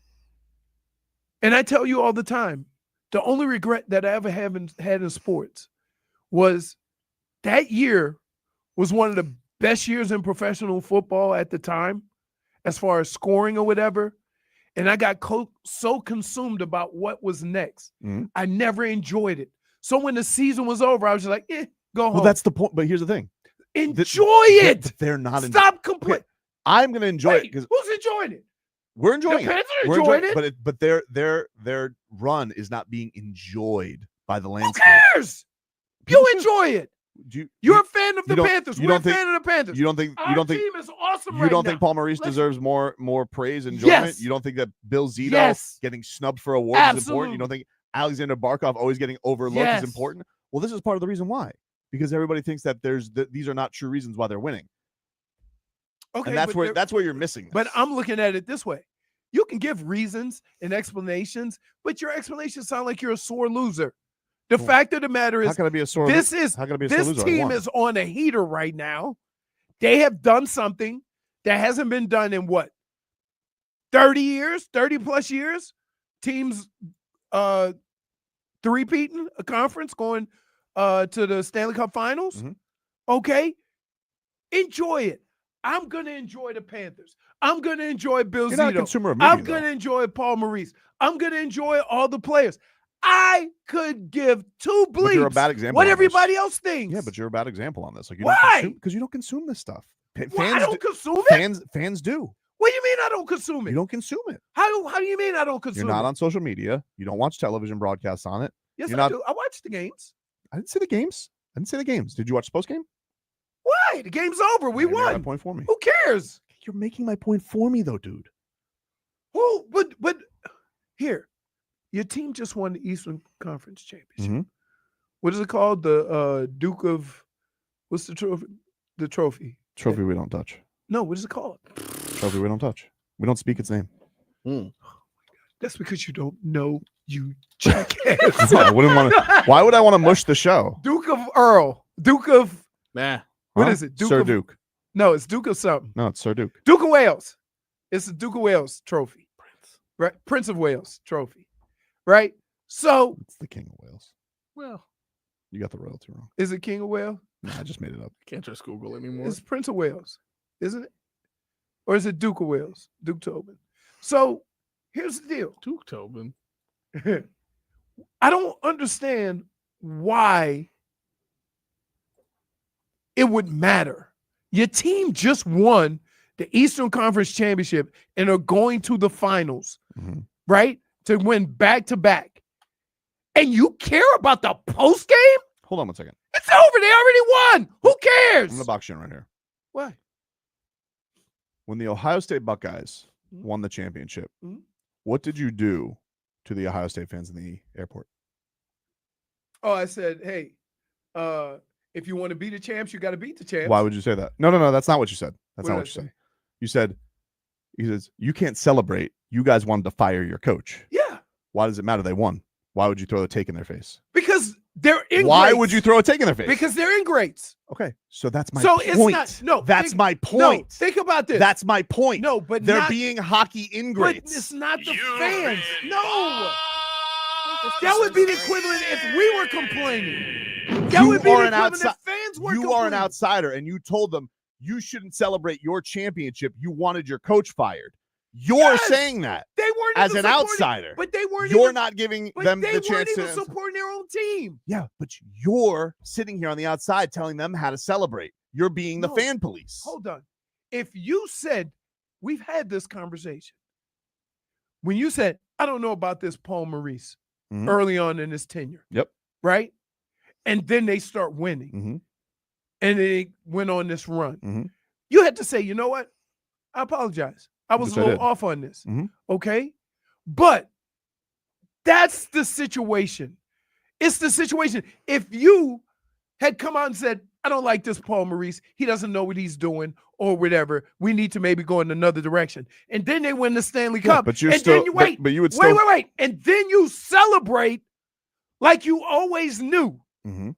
No. That's what I was complaining about. It's the same. I was complaining. No, it's not It's the same thing. You're- It's if you're, I you're wait. being sports no. hypocritical here.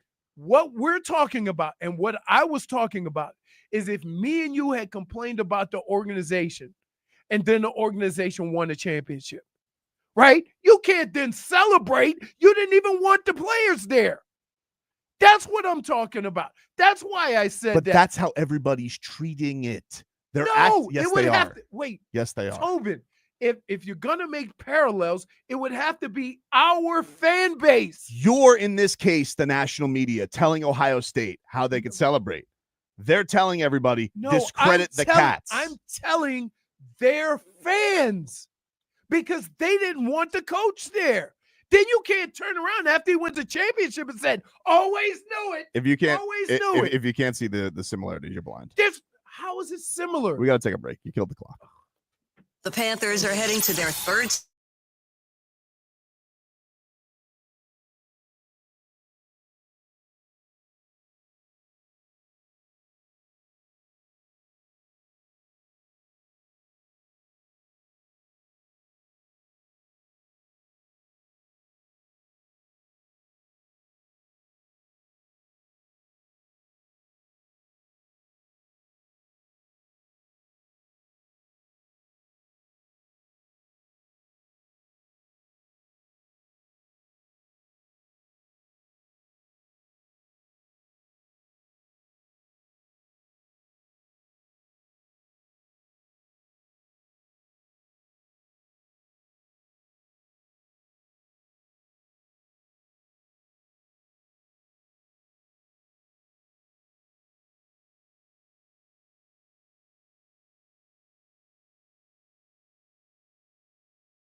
Oh, welcome back, you rascals. Tobin and Leroy here with you, 560 WQM. If you guys want to go see Post Malone with Jelly Roll at Hard Rock Stadium coming on up on June 8th, text the word stadium to 20357. Text stadium to 20357. It's a text contest. Message and data rates apply. Don't text and drive. It's a Live Nation show. Hey, man, stop trying to pump us full of Drake. I mean, he was robbed by the AMAs. Eminem? Are you kidding me? So every and there's only one song you play. That's the number one selling song in the year. That don't mean we need to play it every time we come back. I don't know if this sways you at all, but did you see that Kevin Durant shouted out Drake on Instagram? So if you're looking for a heat whale, you may have an ally. He didn't turn on Drake like some others you have spoken of. Hey, I like that. You talk about DeMar DeRozan. You want to bring him down here. I don't want to bring him down here. Turn his back on Drake. Who's the last player that in a trade you've said don't want him and it worked out better than you expected?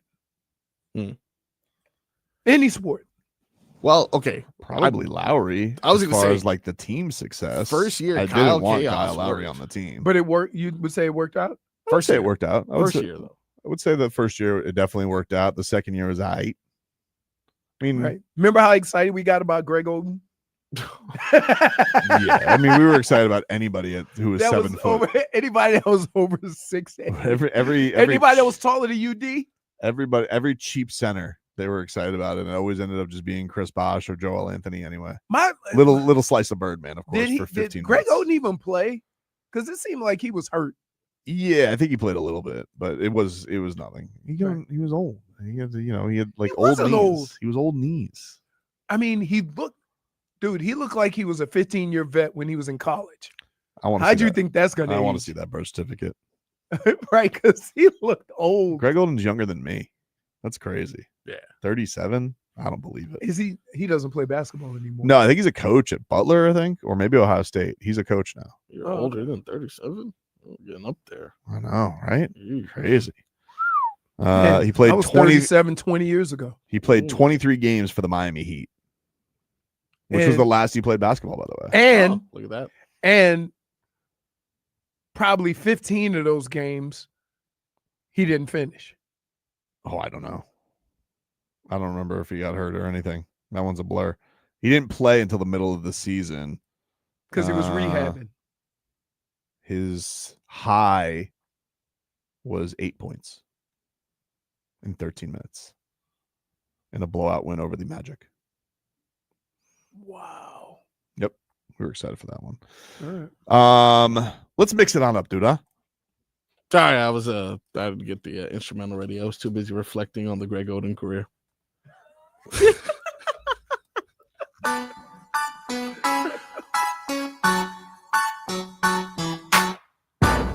What do you got for us today, Froggy? Well, yesterday, our favorite blabbering head coach spoke. Oh, man. Lot of questions were answered. We're going to hear from some Dolphins too, because not only that, Cheetah had some words to say yesterday. Enough. Why? Well, of Cheetah? Less talking, more football. Of antics. That's fair. That is. Although you don't really consider it football, so what else are they supposed to do? Okay. Hey. Let me ask you a question. Let me ask you. We're not getting to this stuff. What? What has occurred with Tyreek Hill and the things that he has said, both emotionally and to troll? Do you want to hear what he has to say? Actually, kind of. Because you want to see if he's trolling or if he's... Yeah. All right, fine. Just we setting ourselves up to like... We don't know where it says. We can listen to the words and be grown-ups and have our own interpretation of it. And there's where the problem comes. What I can be a grown-up. Wow. I mean, he couldn't even find a monocle emoji. Oh, could you find one? Yeah, you want to know why? Spell monocle. That's true. Also, there's a guy wearing a monocle. There's definitely MONOCLE. Monocle. It's monocle. Oh, I spelled Want to it know right. why? I use it quite frequently. I spelled it right. And yet, we got texted a magnifying glass. That's good. You know what? It was a good try. That is good. I mean, I got it.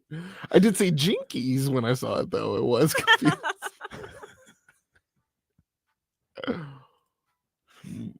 Don't look at me like that.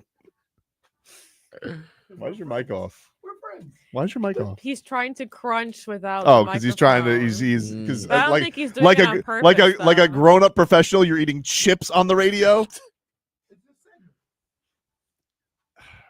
Hey, we just had an 8-minute break. I think that we should go ahead and hear All right. what he had to say. Tyreek Hill says this has been a challenging off season, as you would expect. This is the and at the end of the day, you always got to understand who you are. You know what I'm saying? And the people around you, like they like know who you are. So my kids, my mom, my dad, and just the people in my inner circle, man. So just having that support on my side each and every day, and then even the coaches too, though.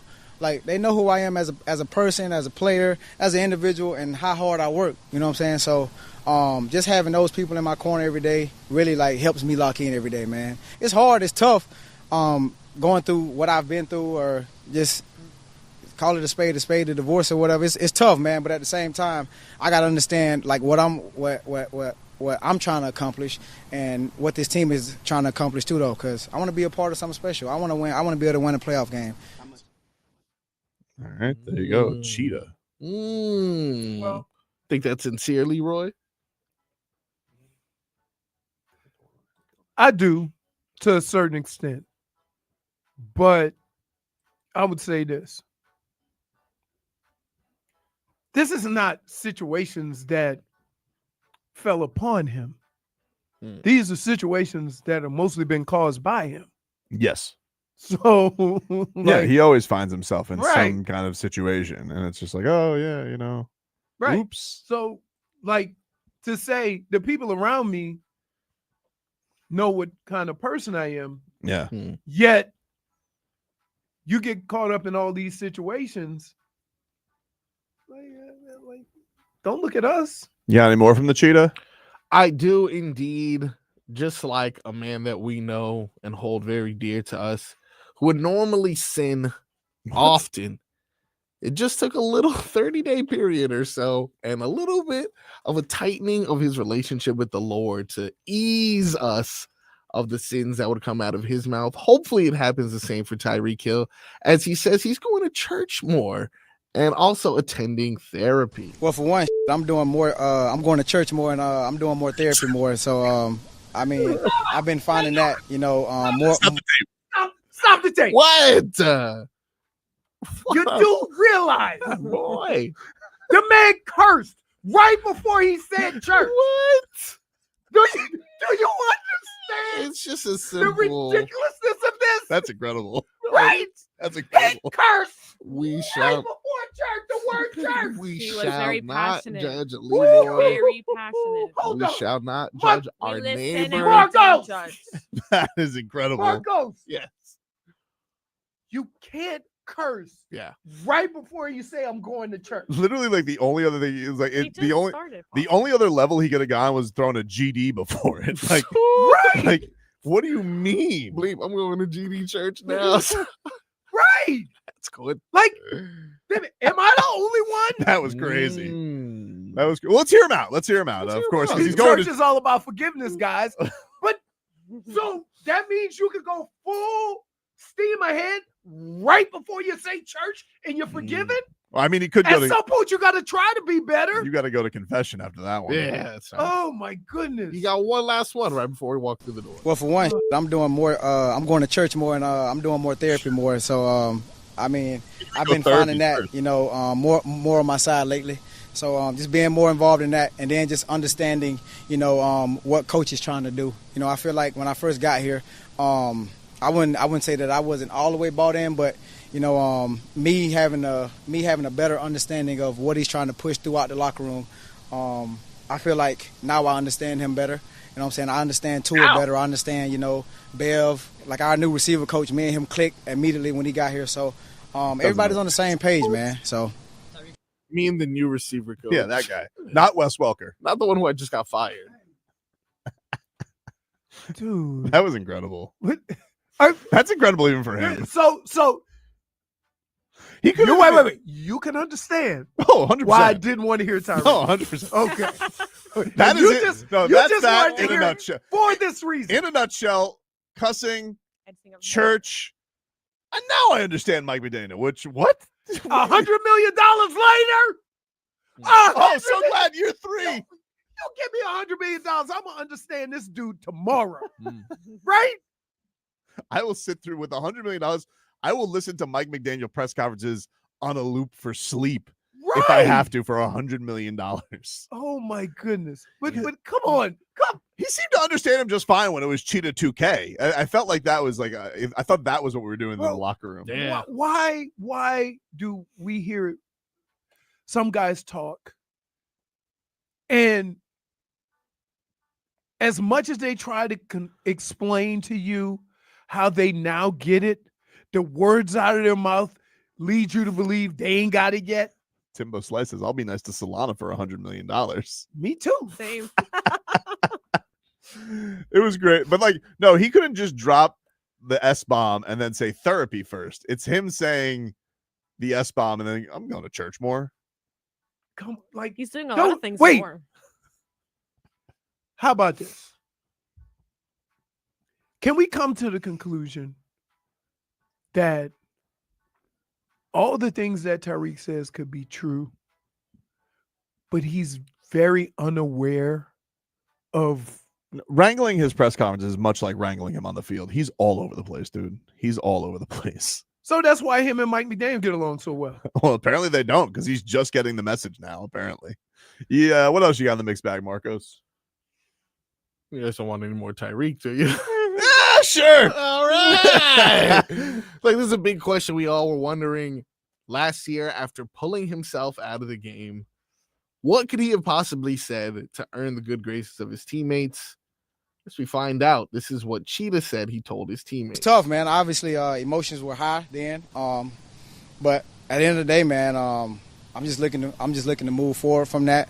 Hoping that I can prove myself and prove to my teammates that I'm still one of them ones, man, who like chasing 2K, still one of those ones chasing playoff dreams and all of that great stuff. So he's learned nothing and he's told his teammates nothing. Yes, still chasing 2K. That's fine. Wait a minute. Outlasted image of last year. It's Jalen Waddle going, Cheetah, you out? You know what? That probably just should be Cheetah's apology. Be like, look, guys, I'm still one of them ones, baby. I'm going to get 2K this year. Still one of them Because ones. you want to know something? That's going to mean more to the team than his apology. Really. But again, me? Sometimes, and you hear teams and players talk about it's about what's going on in this room in this building. And one of the reasons why they say that is because show me a good team, a team that gets along, a team that works well together. And the one thing they can do, whether it's top or bottom, is hold each other accountable. For sure. If you can't hold yourself accountable for your actions, how is your teammates going to look at you? How are your teammates going to view you? And so while I think it doesn't matter what I think about Tyreek, it doesn't matter what you think. To some extent, it doesn't even matter what management thinks. But he's got to go on that field with the other guys on the team. And if they don't respond or accept him, that's going to be a bigger issue as why they don't have success.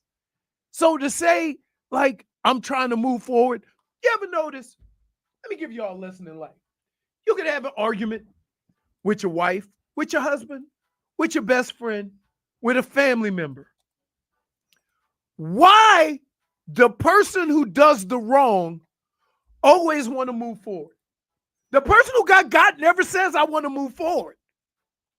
It's always the person who did the damage. Yeah, 100%. Right.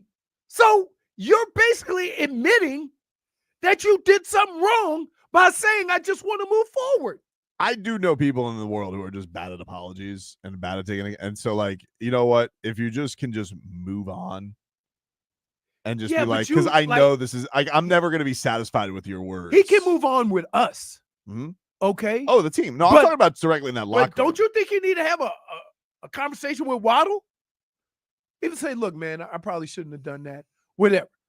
As long as they good, that's fine. You don't have to care what I think. But do you think Waddle would care more about a sorry, or do you think he cared more about, like, hey, let's have a bounce back here because we suck last year? I think that if you're in that locker room and you have people that go to you as a leader, because the media still goes to him for hot takes or whatever. Oh, yeah. For whatever reason.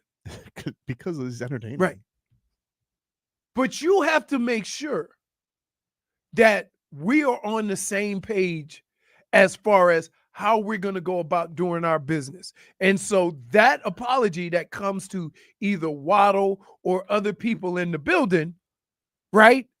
That shows, hey, man, look, I'm just as accountable as you are. Mm-hmm. That means that now, if I have a problem or Tyreek has a problem with something that somebody else has done, he can go over there and say, hey, man, we need to do better than this or whatever. But if you've never accepted and you've never made right the mistakes you've made, how the hell you going to go tell somebody else what they doing wrong? We'll take a break here on the show. Get back into the Cats a little bit. We'll hear from Paul Maurice on the victory last night as your Florida Panthers are moving on to their third straight Stanley Cup final. Back with more for this.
We're celebrating today. Your Cats going to the Stanley Cup Final one more time. One more time, baby. One more time. 3 in a row. 3 in a row. Top hats and monocles yesterday to the Carolina Hurricanes. Uh-oh. Carter.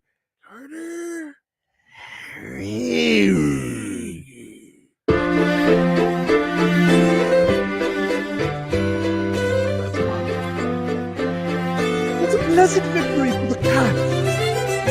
Your fellow felines with a victorious 5-3 win over the small Raleigh.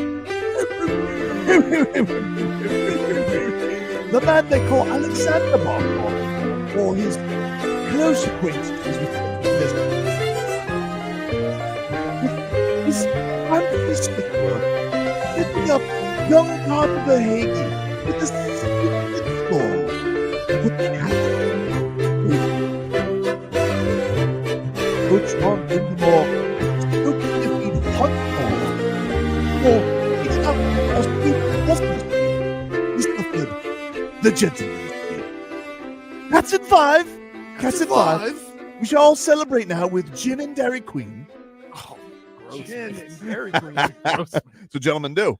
Yes, That's what gentlemen do. Oh, Dairy Queen. Gentlemen drink gin? Yeah, that's what the old gentlemen do. The old gentlemen do. Not sure if this is because of the Cats. I don't think so necessarily. When I was looking at Dairy Queen on Uber Eats yesterday, buy one, get one free for the Bills. Well, Dairy Queen did tweet them yesterday. Look at Dairy that. Queen did tweet them, and they were saying a new pregame tradition. So I think the Cats are going to cash in on this whole festivities of the Dairy Queen. I think this is going to be a thing. This works out better than the Huey Magoo's because I feel like it's like Huey Magoo's is awesome though. Huey it Magoo's is, is but delicious. what is there, like 2 Huey Magoo's? No. But the problem is that I'm not a big fan of everybody, any place. PDQ does this too. It's chicken strips, and every meal they make is with those chicken strips, even though they call it so. When you get a chicken sandwich, it's not a chicken breast, it's chicken strips. PDQ does regular sandwiches. Not chicken expensive. sandwiches. Yeah, they do. They use strips. Nope. Expensive. Frequent PDQ after BJJ. Are you? Yep. You're a PDQer, huh? Son loves the PDQ sandwich. What's the PDQ? Zaxby's does what you're talking about. Ah, Zaxby's. There it is. Zaxby's. 560. You're on the air. Hello. Hello. Hey. You found us? All right. Leafs fan. I can tell. Let's hear from the parties that be from the wins last night. First, Paul Maurice, what it means to go to 3 straight Stanley Cup Finals. So we'll enjoy the game. I'll enjoy the game tonight, just the specific game, because it was clearly not easy, and there were ups and downs, and the emotions and the stage of it. I'll enjoy that tonight. The bigger picture has changed, maybe a little bit for our team. The first time, and you fight to get to the final. It's just such a big deal, and then when you do it a couple of times, you understand that you're 3/4 of the way through, and there's lots more that has to happen. So, but we enjoy that one tonight. It was all the elements that make our sport great. They're all over us, right? All over us, and we're serving up pizzas, and we don't look like we should have made the playoffs, and then the next thing you know, we look pretty good, right? Those are two. I think Carolina's an exceptionally well-coached team, systematically and identity-wise. So, yeah, we get to enjoy tonight.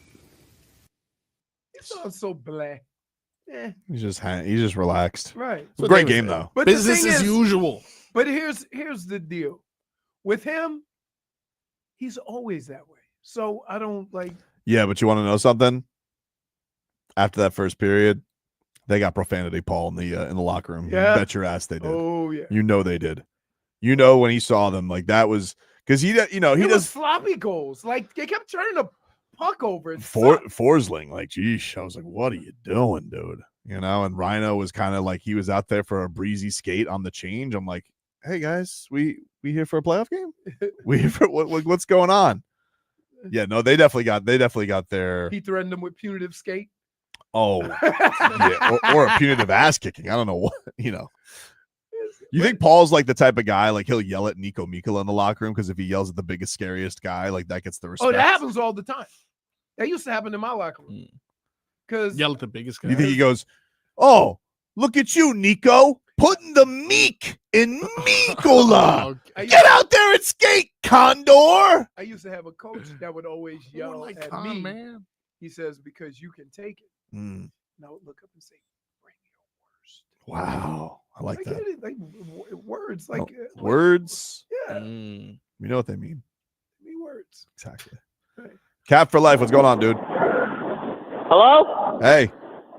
Hey, listen. All right, look, I heard Dwork earlier, and Dwork's a good guy, and Roy's home team, bro. Yep. But it's very cute for you guys to think that a tradition that Chucky started, and I'm not trying to jinx anything, bro, because the Cup has not started, but for the NHL to try to take away something that was magical, memorable, and then it brought us all together. If you think that if we win the Stanley Cup and we're not taking that cup to the beach to get a tan and to chill with us, you're not taking this away from us, okay?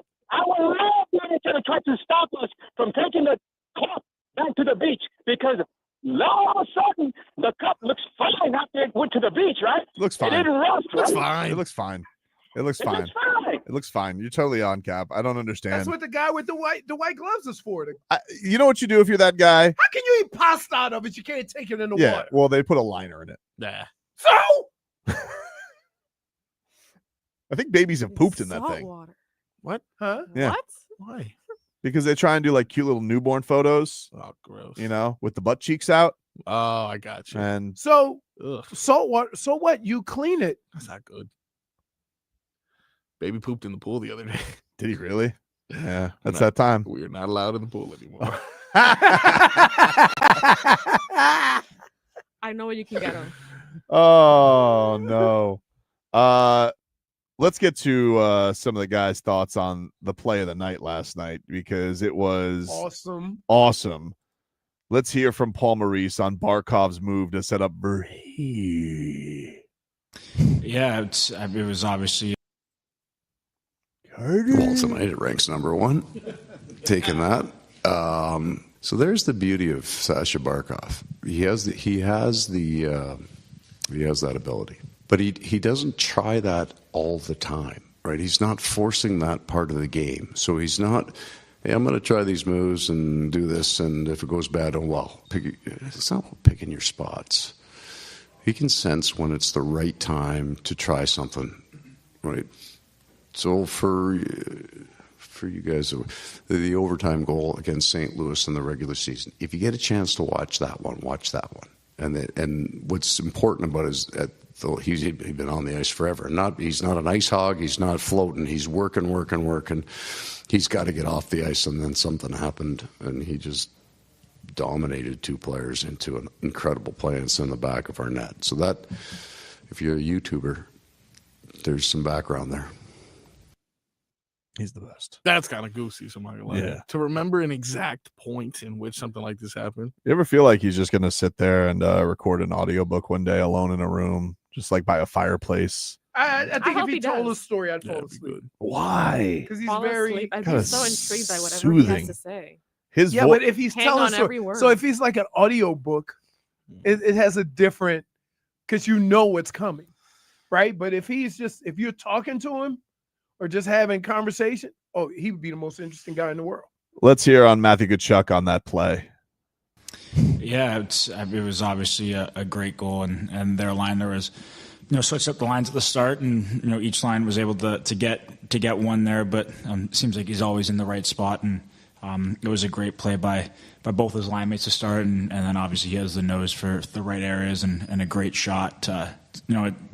It wasn't as easy of a shot as it maybe looked. It's off left foot, going backwards and putting it top shelf. So great goal, huge goal, and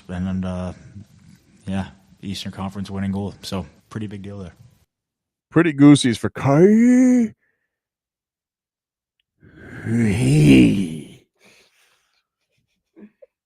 This is what Swaggy had to say on the emotions of that goal. Yeah, we were just joking that next year we're going to wear helmets if we make it for the end. But I mean, yeah, it's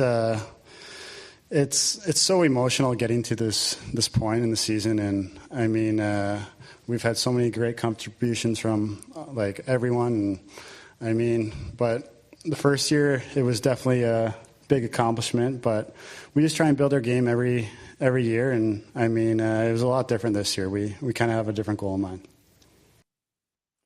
So clutch. That's why I asked him at media day, you know, how Carter, how are you always in the right spots late in games, you know, because you're so clutch.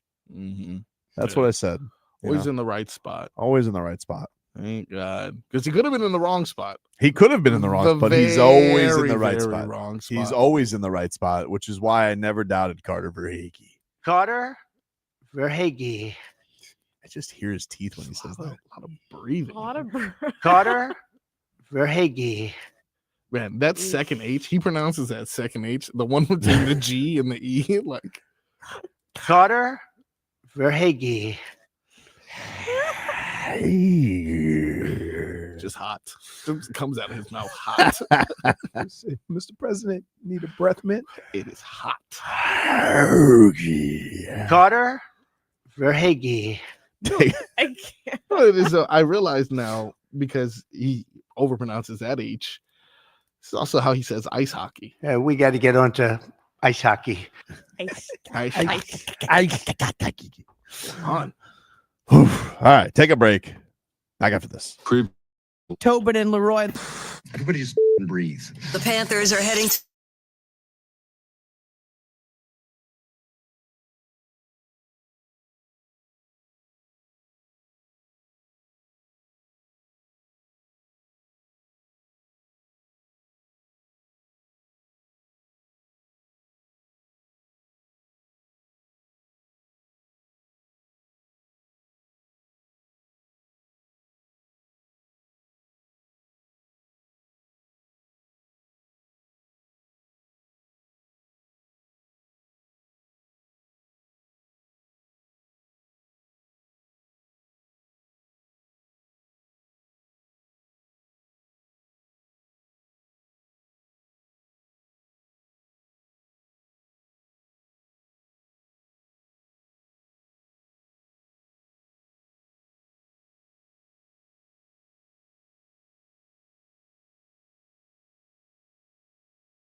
60 WQAM. Still got a pair of tickets to give away to J-Fig's favorite, Shakira. You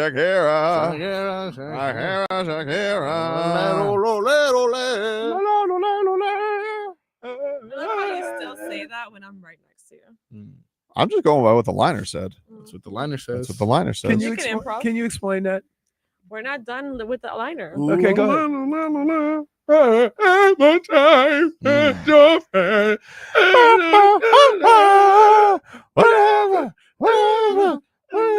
Be together, my dear. She's a yodeler, right? She is a yodeler. She's a yodeler. Oh, man. Anyway, if you guys want to win those Shakira tickets, we'll give those away before the end of the show at our show at Hard Rock Stadium. So keep on listening. So she's filling arena still, right? Stadium. Yes, so. Stadium. I would guess so. Yeah. Last time she was in an arena, she mushed it.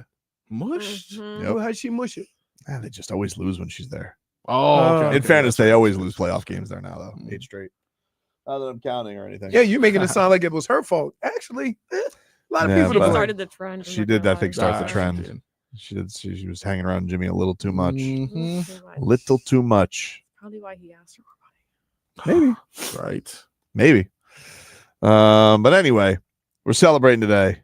One team that doesn't let us down right now. It's the Florida Panthers. Why you say right now? Right now, they're not letting us down. Everybody else is letting us down. I don't think they could ever let us down. This is bonus. This is bonus sports in South Florida. Because 5 years ago, if I told you, okay, we have the Marlins, the Panthers, the Heat, and the Dolphins, who's going to be the first team to win? You would not have picked the Panthers. And so now that they're winning and they're on a historic run, let's just sit back and appreciate it. Let's just enjoy it. Who's not? You go right now. Like, it's been a long time, dude.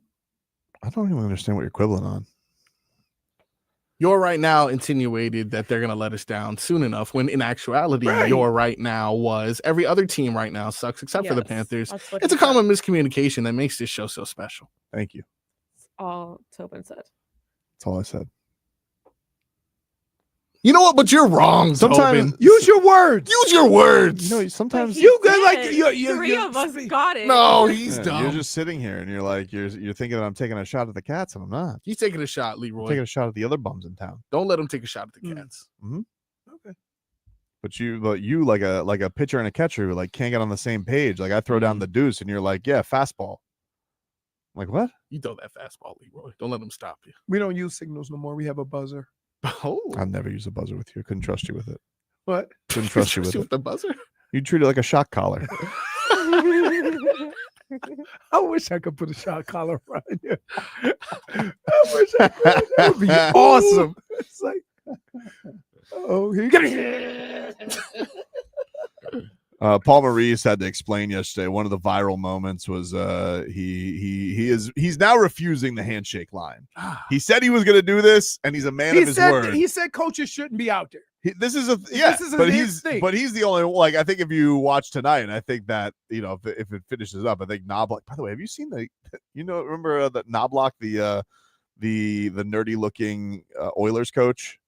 There's a lookalike they have that sits right behind, the Andy Reid lookalike. Oh, who goes to the KC yeah. games. Yeah. They have one in Edmonton. He looks just like him. It's freaky. Who has the, like, I mean, it had to be the Bears, right? With Ditka. Oh, yeah. Like, it would have thousands of people dressed like Ditka. Yeah, but everybody can pull off a Ditka, fat mustache. Wait, are you what? No, this looks right. No, you're looking at it right now, right? This guy, you got a picture? Yeah, I got it. This is ridiculous. This looks almost as if he just decided in the middle of the game he's gonna sit. This guy's a fan. That's the coach. No, it's crazy. Chris Knobloch has a lookalike, and he's like even had signs where he's like, I'm the real Chris Knobloch. Oh, okay. So this guy, but he sits he looks just like him. It looks like him after losing another Stanley Cup. Yes, For sure. Other guy. It's great. He looks just like him. Yeah, this is This is scary almost. Somebody could pull off a Paul Maurice. Like, you got to get the glasses, a little receipt. Yeah, you can pull it off. Somebody with a little bit of a You receipt. got to be that old and be fit. You said fit? Fit. Oh, okay. Fit. said old. No, I didn't say bald. Look at that. That's crazy. Apple. It's literally the same guy. It's the hair. It's the hair. It's the eyes. Like, yeah. Does he have a twin? Does he have a twin? This has to be something like twin brother, huh? Pretty good. There's two things that'll always get me to pay attention, and that's, of course, a look-alike of a coach. And then in Dallas, you know what they got behind the bench? What? Hooters. Oh, do they? Yep. Very distracting for Pete DeBoer. Oh, like it's like what they used to do in baseball. Oh, With dude. Marlins, man. That's great. That is great. Here, check this out.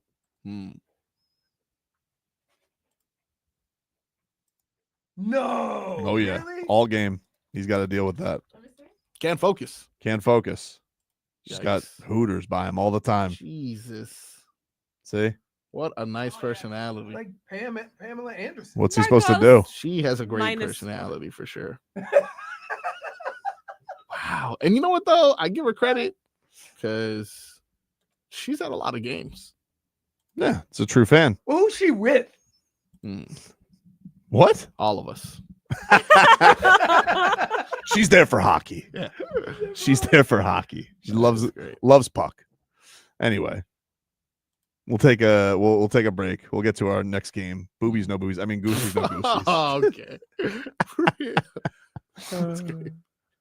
Back after this.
Welcome back, everybody. Tobin and Leroy here with you, 560 WQAM. Take you guys up until 2 here on the program.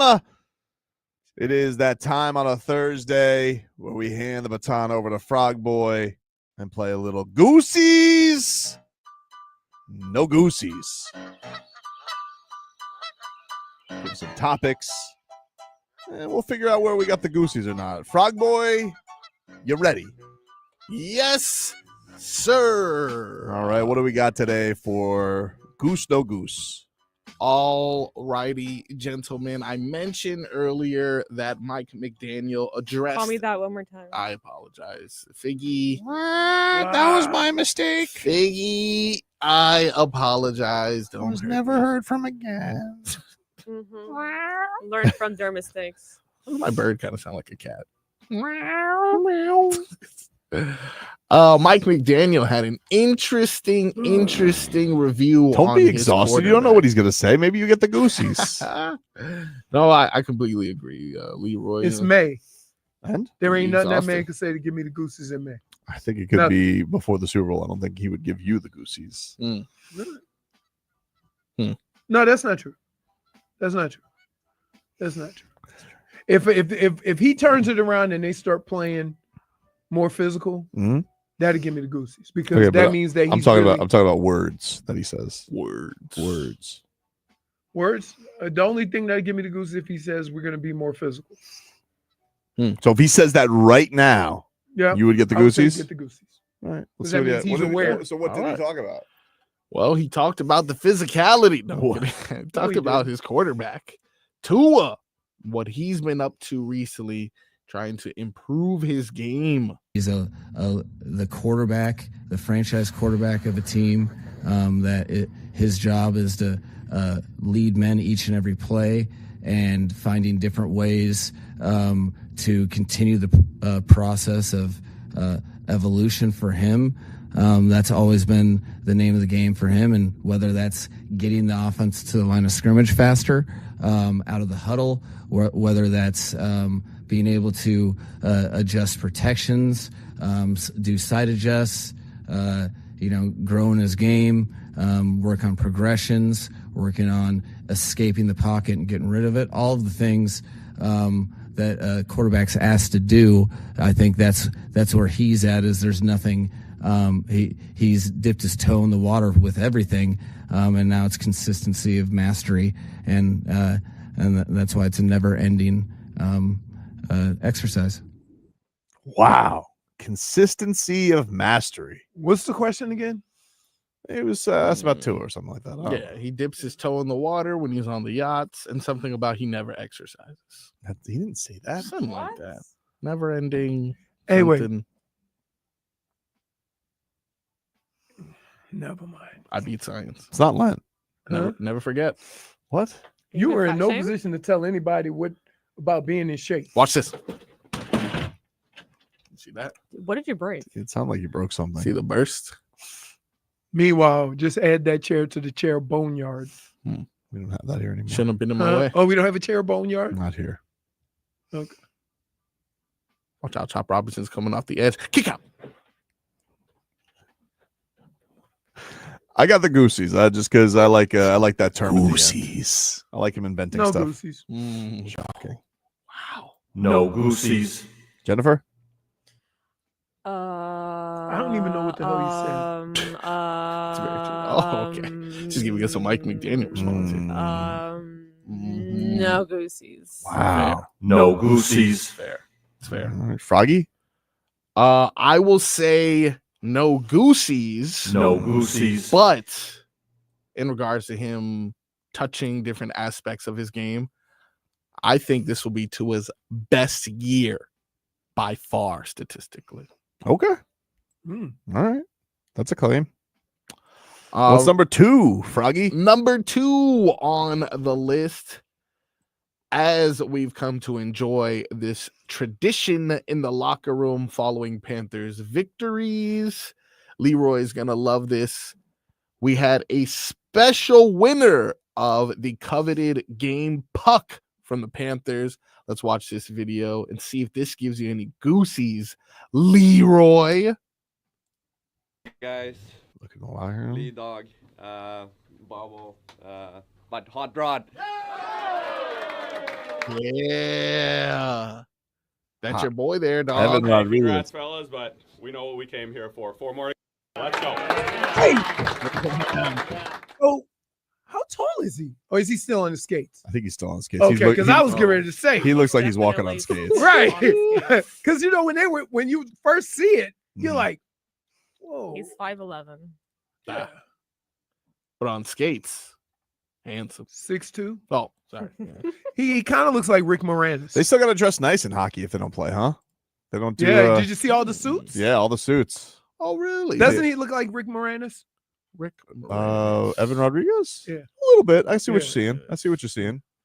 Honey, I Shrunk the Kids. Okay, you can't say that.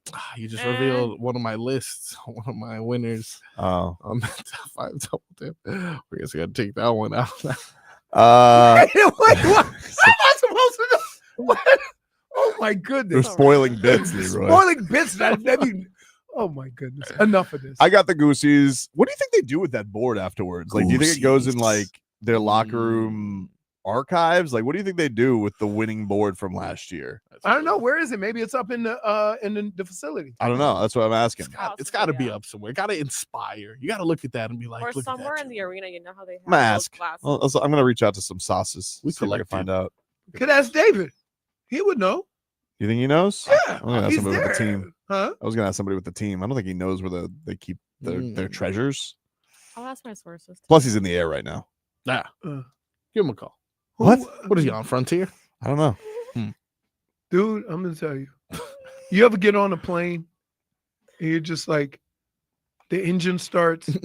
Well, like and then you if a player gets to keep it, it's Barkey, right? Because he's the captain. Oh, nobody keeps the board. No, you The can't. board goes One guy up in can't the. keep it. But where does it go? They probably put it on the wall somewhere. Yeah, it's got to be hung somewhere. Maybe they put it right with like where they put the replica Stanley Cup. Maybe. Maybe. Anyway, I got the Goosies for Yeah. Evan Rodrigues getting the puck. He scored his first goal yesterday in the postseason, and he was awesome, as the Cats were awesome. And also, I love Jesper Boquist's accent. Oh, you know I got the Goosies because Evan Rodrigues. Yep. That is. Is he your favorite Panther? Yes. Wow. Well, Seth Jones, huh? Huh? What? Awkward. I like them for two different reasons, right? Seth Jones, like the guy's always on the ice, and like, Well, I just remember how hurt you were when yeah, you know, yeah, and you kept that away from me. I did. And it's a good move. But so with Evan Rodrigues, I like he's feisty. He's always in the mix, right? I just like his action, his activity. So I like him for two different reasons. Plus, he's my Julian Hill. Anytime goal. Yeah, I like that. Jennifer, you got the Goosies? You know, I'm a little cold in here because I. Ooh, oh, she's got a robe. Oh, Panthers Finland robe. Yeah. Oh, because I have the Goosies. Galore. Wow. Goosies. Where did you get the Finnish robe? Why'd you get a blue one? Didn't they have white? Barkov on it? Finish him. That's cool. Pretty good. That's some good swag. Oh, wow. Panthers. Panthers. Frog Boy? Yeah, man. If I didn't have the Goosies before, just seeing the robe get busted out, then I definitely have the Goosies now for sure. I'm gonna say Goosies galore. Wow. Goosies galore. What else we got for Goosies? No Goosies. Evan Rodrigues. Damn, it's good. It's good. I don't think I've heard that one. Point for Tobin. All right, something we haven't really touched on too much. Been too busy celebrating.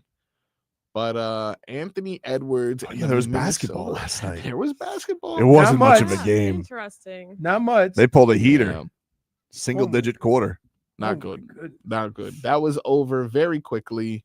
Anthony Edwards afterwards, though, was quoted as saying he's not hurt by the playoff exits Because he's only 23, baby. Gets to do this again over and over and over. Does that give you goosies to hear Ant so confident? It does give me the Goosies because I now surmise that since he's not hurt by a Wolves exit, it means they may be looking elsewhere earlier than we thought. Of course. I would say this. I thought that too.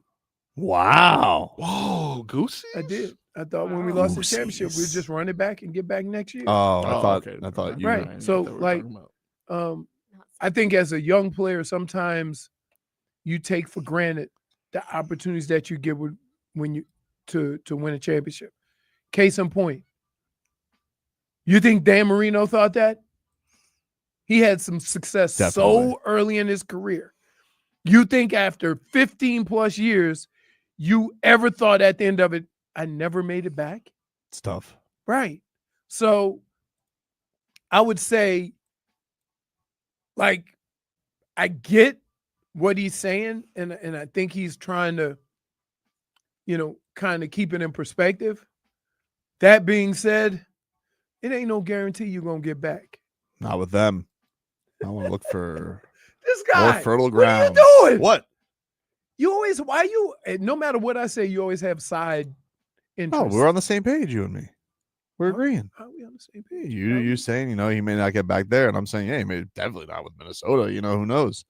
There's one guy that I just can't imagine him getting there with. Old the big croissant. Yeah. Jennifer? I got the Goosies. Goosies. No, What about no Goosies for you? No Goosies. Oh. No Goosies. Froggy?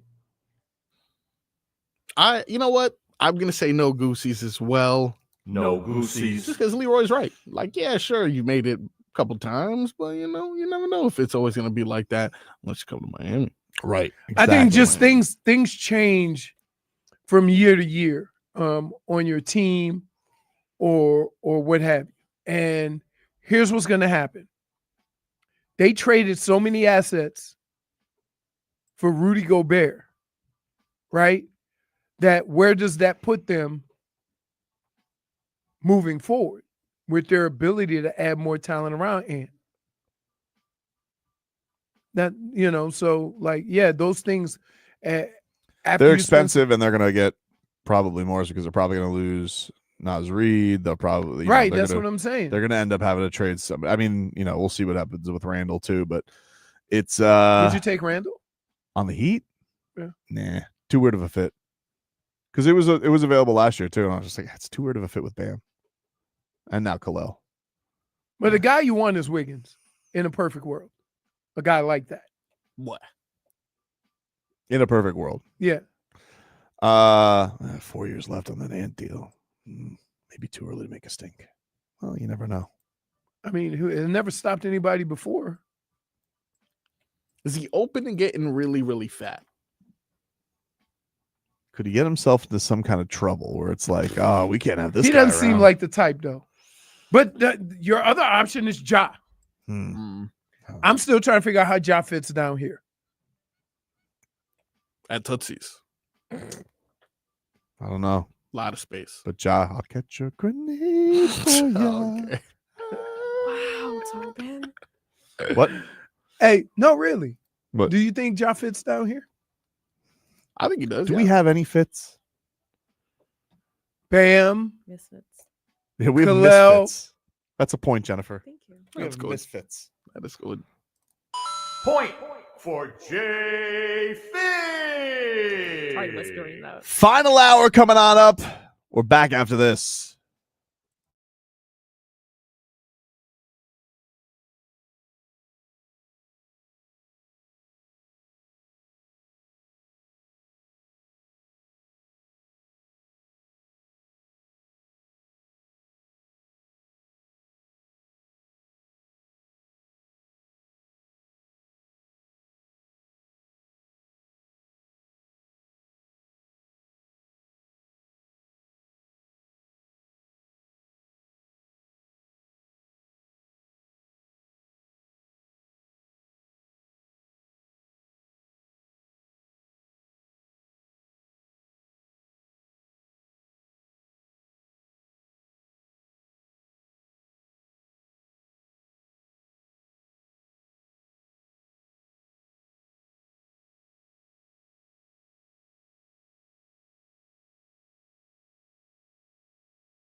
Tobin and Leroy here with you. 560 WQAM. Cat Fever! Florida Panthers moving on to the Stanley Cup Final. Partying here today, man. Can you give me we haven't heard the goal calls from the incredible second period. Can you give me those three, Frog Boy? I want to hear what 2-1, 2-2, 3-2 sounded like from Doug Plagens and Billy Lindsay yesterday, because that was a jolt, I think, to that fan base's system, because they probably felt a little good. Panthers probably played their worst period of the postseason in that first period. And then just all of a sudden, the switch completely flipped for them.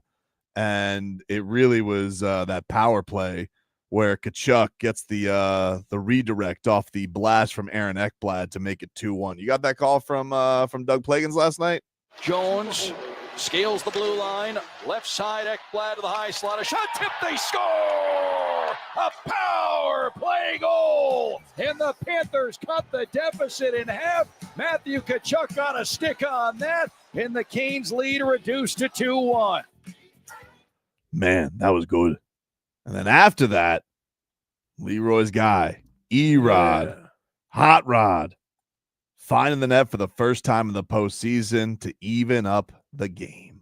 Jones, long clearing feed, Tkachuk. He'll hand one off. In go the Panthers. Rodrigues, Bennett back up for tip. They score! Evan Rodrigues crashing the net. And just like that, this game is tied at 2. What a setup. What a finish. And Evan Rodrigues picks a heck of a time to get his first to the playoffs. That was good. That was good. And then, just like that, Cats, they go 3-2.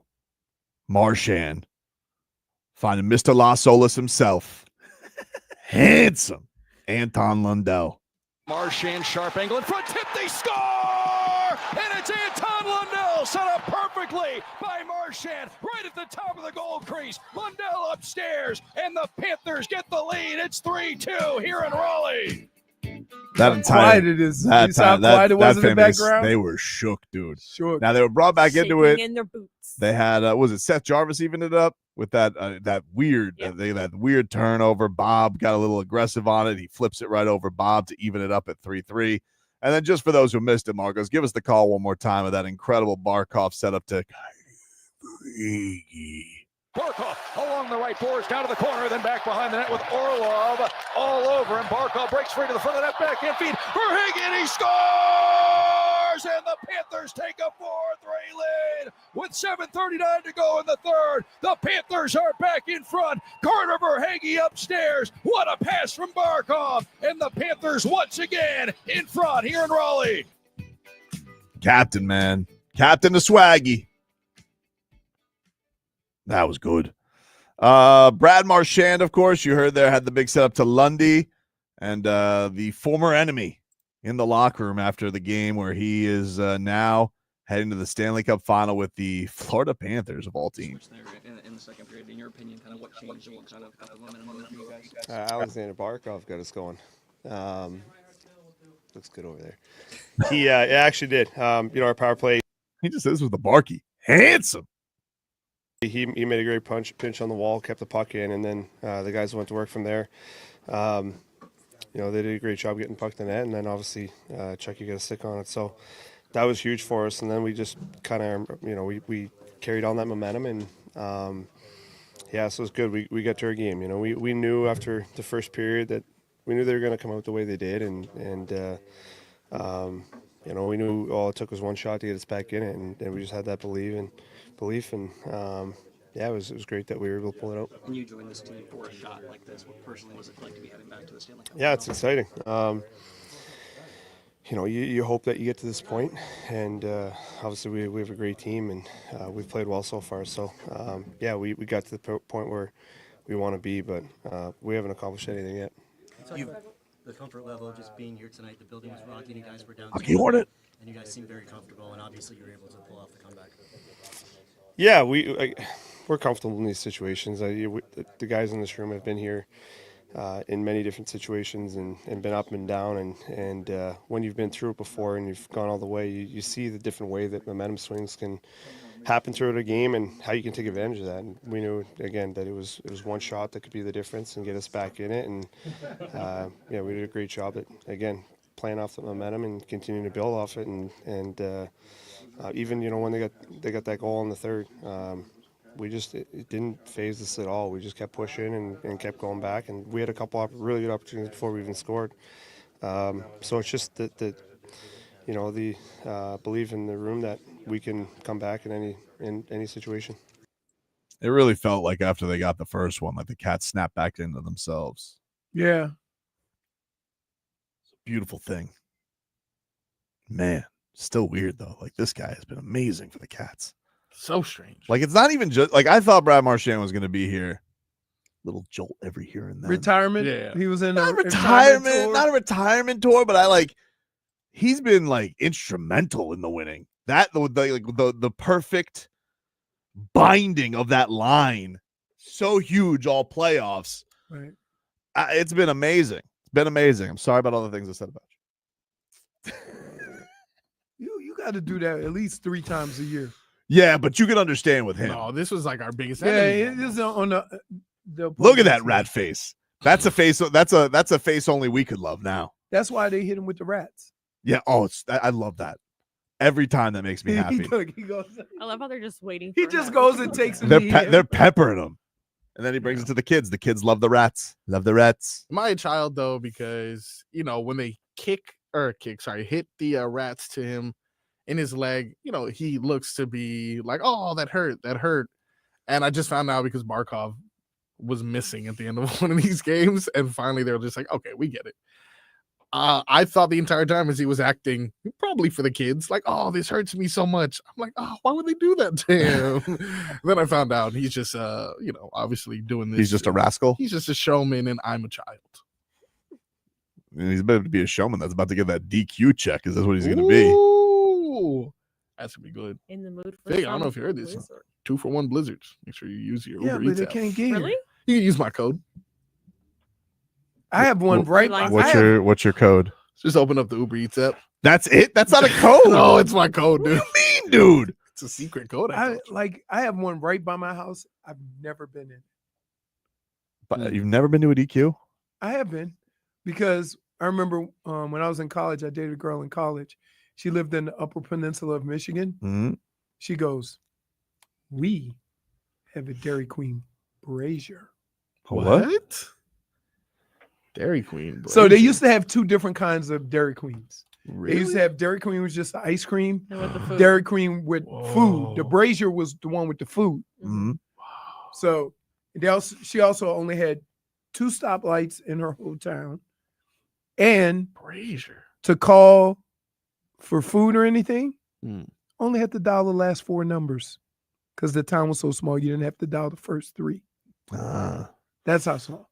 Paul Maurice And just they rode around town in snowmobiles. That was cool. that is cool. Yeah, everybody in the town parked their cars in the driveway. They all had like a garage full of snowmobiles. Yeah. Gotta be careful. Isn't that what happened to Renner? Oh, didn't he like wheel one over or something like that? Oh no. Listen.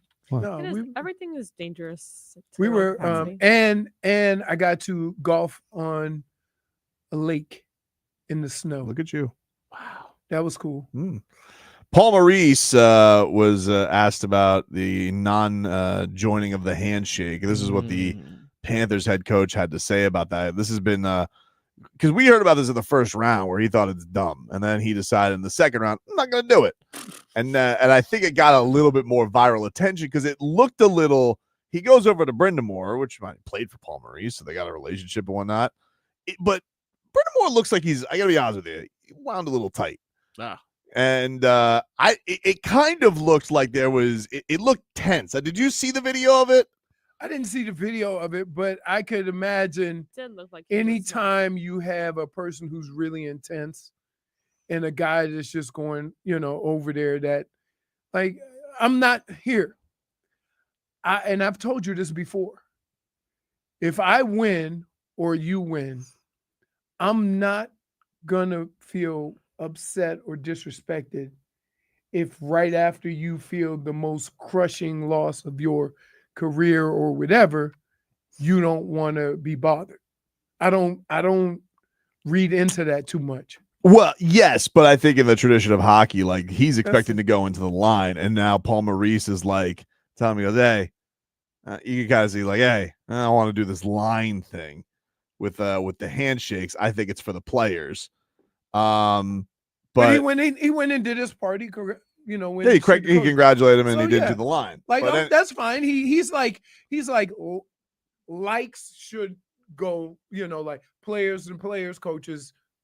Here was Paul Maurice explaining it once again to the media, who was a little bit dumbfounded. Well, because it's Canadian. I mean, it's other groups who now we've heard it, but they don't know that he feels this way. Yeah, and you just get more media genuinely as the rounds go on. Right. Hey, Paul, two quick ones. It seemed like you and Rod had an animated discussion at the end of the game. Was that just about the handshake line? Yeah, that's all it was. Okay. And it's a personal belief, and I really appreciate what he did because I understand the risk, that there's a bit of a risk. So the story goes like this. I don't believe that the coaches should shake players' hands at the end. There's this long list of people in suits and tracksuits. I mean, we had like 400 people on the ice. They're all really important to our group, but not one of them was in the game. There's something for me visually with the camera on of just the men who played, who blocked shots, who fought for each other. It's the end of one season. It's excitement for the other. The last thing that a player on the Carolina Hurricanes deserves is 50 more guys in suits they have. They have no idea who they are, and that's not a negative. There should be something really kind of beautiful about just the camera on those men who played shaking hands, and we should respect that. So we talked to Craig Berube on the ice in Toronto, and I figured if I could sell it in Toronto, and he understood it because he's played, and Roddy's played, so they both kind of get it.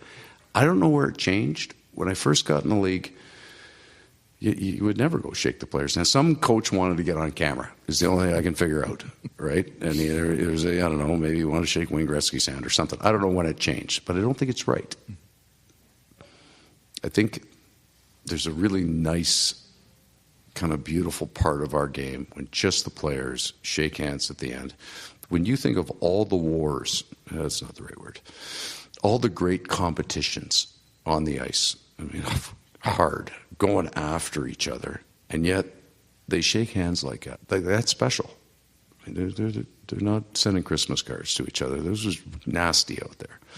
Something very special to it. So I appreciate the risk that he took because he's concerned that somebody here is going to be upset that he didn't shake our players' hands. I asked him not to, and he said, and he understood it. So that's what happened. All right, so Paul Maurice changing the game. Now it's a very valid point. Right. Right? Like the competitive aspect of it should only concern the people on the ice. The coaches shake hands, it should be by the boxes, you know, like they did it. Mm-hmm. But that line was 100 deep on each side. But people do like the tradition. They like it. It's hockey. It's like what they like. But that's not here. Paul Maurice. What Paul Maurice has said is that that's not a tradition. That's just a recent thing. It's not that recent though. Okay, but hockey's what, recent. 100 plus years old? Yes, it's very old. So how recent is the handshake? I don't know. 20, but he's taking this time at the top to say like no more. But I don't know if anybody else is not going to do it. I'm going to watch tonight. But he's saying just the coaches. No, I know. Right. I know what he's saying. He's saying the coaches, but I think I don't know if the rest of the coaches are going to follow suit. Okay. You know, because he did shake hands against Tampa, but it's Coach Pooper. Like he's a very moody guy. I mean, you can't try something new with Coach Pooper. He's going to be like he's going to be like he is moody. This guy on Twitter. These are the reactions to it. Paul Maurice is the quote, "Don't make me sing girl at a party who brought her own microphone. This is dumb AF." One person who has a Canadian flag next to their name. "This dude's ego needs a reality check. If he really feels this way, he should also request to only have only players touch the cup, get their name on the cup, but he won't. Hope the coach of the team he plays for next tells him were to put his inexperienced opinion. This is crazy. He said, another guy says, he just doesn't want to look the players who he's placing bounty on in the eyes. So he comes up with a long-ass answer instead. This is a ridiculous amount of assumptions here, guys. Right. Paul Maurice is a bad person. One guy says, some coach wanted to be on camera. Coming out of the mouth of Paul Maurice is incredible. He thinks he's Aristotle. Yeah. You see what I mean, though? Leroy, they hate our guts. Hate our guts. They don't like us. And our to guts. be honest with Discredit. you, I don't care. Leroy. Who If cares? Paul Maurice doesn't want to shake hands, he can sit on the bench and refuse to participate like a kindergartner. He doesn't get to tell other coaches what to do or make them visit his sullen bench. What a control freak. You know what, though? Defending this. Canada Goose 911, though, says, I agree. Oh, that's a shocker. He's got the Goosies. He's got the Goosies. I don't know. The people who are really defending this are hall monitors and, you know, the people back when their kid wasn't doing well, and they're like, well, everyone should get a shot because, you know, everyone deserves a chance. No, man. Some people win, some people lose. You want to shake my hand? Cool. If not, keep it moving. Beat it. Another guy says, this guy has turned full narcissist. Just shake hands, you moron. But that's, you know what? He you know didn't what? shake hands. You know what's with funny? the coach. With the coaches. You know what's funny? That even giving his explanation, this is why you can't deal with stupid. Right? Instead of understanding where he's coming from with it. They call him Aristotle. Right. Now, let's do this. Hmm? I would challenge all you jackasses that have a problem with this. Hmm?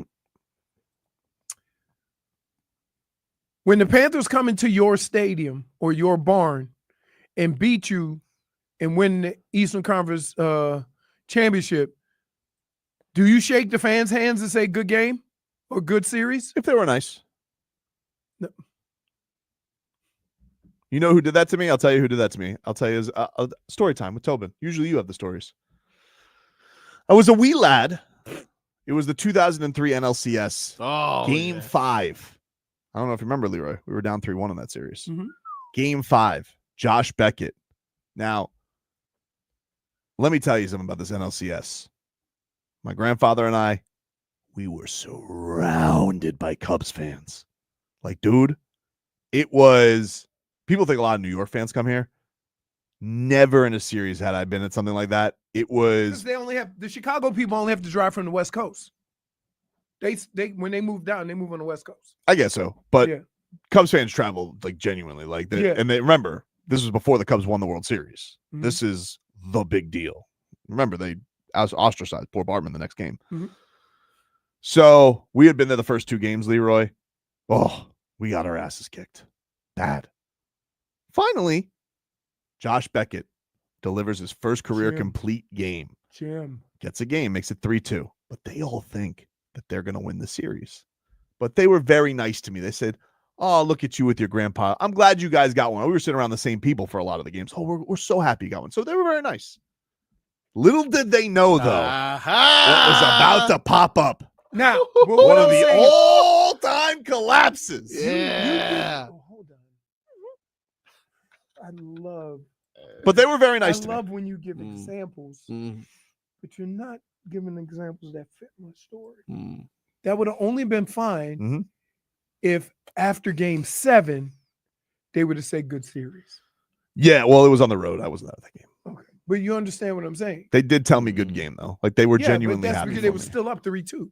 That's what fans do. What a series. What a time to be alive. You know what I'm saying? They don't make them like Mike Let's Mordecai not anymore. get it twisted. Fans that they didn't lose the series that night. Yeah. They were up 3-1 and then you just won a game. So they can say, oh, good Yeah, game. we're still- Well, they're did lo- thinking, well, we're going to beat that ass when we get They back did up. lose the series, though, that night. No, they did. It was, Yeah, but they didn't. it was on their way to losing the series. They didn't lose. You know what I'm saying. Momentum. It's like very exhausted, Leroy. Another person says on Paul Maurice, exhausting. what an insufferable jerk. I wasn't aware he was the almighty god of coaching. Wow. Guy says, Paul Maurice is such a douche. What? I'm about sick of this guy. enough of this bleeping wanker. They got a British guy now hitting them? Wow. You know what sucks about all this? Wanker. If he had lost the first series and not even been in the playoffs right now, nobody would care. It's because they're winning. Well, it's going to be interesting if the Panthers do lose. Like, does he look like a sore loser if he doesn't do it? I don't know. Not if that's what he's been doing. Lots of respect. That's the whole point. Lots of respect for Paul Maurice. This is an all-time coaching run he's on. But the quote, "After I outcoach you, I'll teach you how to properly respect the game," charade is tired. That's from another Canadian. But here's the thing. Canada, keeper is that so salty? No. He explained it. He explained it to the coach. Nobody had a problem. So why do people have a problem? Because people have problems with everything. Exactly. We're going to talk about this. We'll break it all down with David Dwork coming on up. But if you guys want to go see Shakira, caller number, Jennifer, she's your favorite singer. What do you say? Caller number. I'm going to go ahead and say maybe caller number 7, since I believe that's when my father was her bodyguard. Wow. You were 7?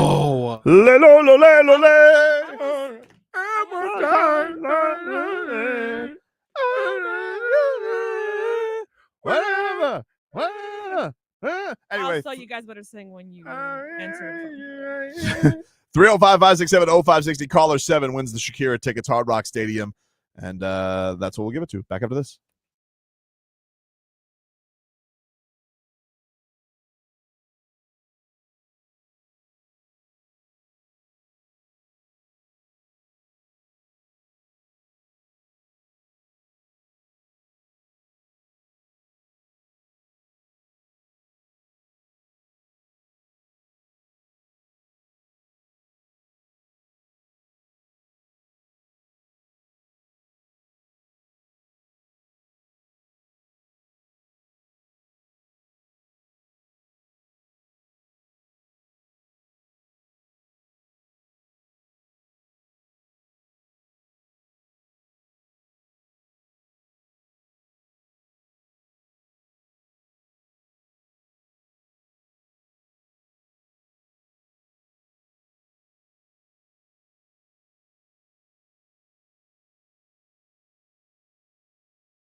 All right, welcome back. Tobin and Leroy back with you here. 560 WQAM.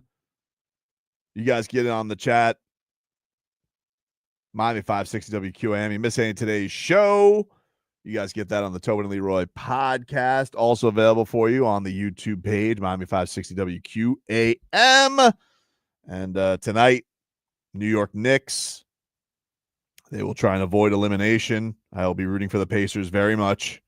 Seems like Ben Stiller was offended by Pat McAfee's whole rant. To which I would say to Fokker, get over it, dude. Yeah. Like, you know, like that. Hey, guess what? Sometimes I think the first name hits harder than the Gaylord last Fokker? name. Gaylord. That's great. Really, though, Ben Stiller has no relevance anymore. Yeah, what is the last thing he's done that really hit? Dodgeball. You might be right about that. Yeah, what's his What about the one where he mashed his face into the That was Along Came Polly. Along Came Yeah. Polly, yeah. It was about time for his heater. Yeah. And he also, well, obviously we have the Meet the Parents entire series, because then it switched up after that. But I think that was all around the same time. With the blue steel, Zoolander. Was it Zoolander? They did Zoolander 2? Oh, nice. Exactly, dude. Exactly. I don't recognize it. In some of those movies, he has the same. Did he retire from acting? Because I don't, or did acting retire him? Because I don't see like any acting. Oh, you know what though? I will give him credit for Tropic Thunder. And that was also a long time ago, though. 2008 for sure. But Dodgeball was 2004. Okay, so apparently he's going to be in Happy Gilmore too. He kind of has that I know old school feel. You know what? Like who's the guy from Old School? Will Ferrell. Will Ferrell. He like kind of has that, like some of his movies are funny, but they really like if you're actually looking for a plot or whatever, it's just moments in the movie. Like Old School, I think Old School had moments. Old School's not even my favorite Will Ferrell movie. Yeah. Right? Talladega Nights. Yeah. You keep watching it, you find new gems. See, I see Ben Stiller here. He cashed out at the family phase. He did Night at the Museum and Madagascar and then stopped making movies. What was he in Madagascar? He's the zebra? Or is he the lion? No, I think he's a lion. He's the lion. He's the lion. Who's the zebra? Chris Rock? Chris Rock, yeah. Chris Rock. I apologize. I should know that. How dare you? Was that big in your kid's life, Madagascar coming up? You know what? I thought they would have liked it more. Yeah. But I think what I remember Tommy saying was, isn't that stupid Knicks fan? So he didn't want to hear what the lion had to say. He sounds like that. Yeah, that's great. He's good. Man, he was like giving it to the Carolina Hurricanes fans last night at the TV. Nice. Yeah. He's like, because they go down 2-0, and he goes, "Stop cheering! You're gonna lose." Ooh. Really? I was like, "Whoa, dude!" What I can't figure out is that he was right. When you're when you're a fan of a team, yep, and your team loses, you know, sometimes your team is not better than another team. But like these guys who do this, right, never seem to get that grasp that concept. Yeah, well, because it's state tax, dude. It's not talent. It's state tax. That's why they lost. In fact, I heard state tax is going to be engraved on the Stanley Cup this year. So crazy. I heard that. I heard that's what it's going to be. People are saying this show Severance. Guys, I don't have Apple TV. Severance? Like, yeah. what kind of if you're on Apple TV, you don't count. I don't have Apple TV. Not a real show. What kind of phone carrier do you have? Film carrier? AT&T. Never mind. Because if you have T-Mobile, it's included. Apple TV is free if you have it. Yes. Really? I have T-Mobile and I still will never download Apple TV because, like, why not? What shows are on there other than we just found out? Ted Lasso was their big show, right? Ted Lasso. Also, yeah. Give me a break with that show. What do you mean? He's an American. He likes soccer and he's got a good attitude. Whoop-de-doo, everyone. You get it? That's it. That's literally it. That's the show. I don't know. I haven't watched what it, if they but put I do that a Drake lot though. On tour. A documentary. Yeah, is Drake enough to get you to get Apple TV? Well, I mean, he is doing the World Cup as of he's big in Apple Music though. But I just you know how I feel about Apple. I can't just They're a bunch of bastards, for being honest. Oh, that's right. That's why, because you still ruin our group chat. No, Still it's green. ruin this. It's not that I'm ruining the group chat. Ruining it. Ruining it. Finally, they made you like tolerable, but it still ruins it. Can't edit my texts. Can't unsend them. I can't.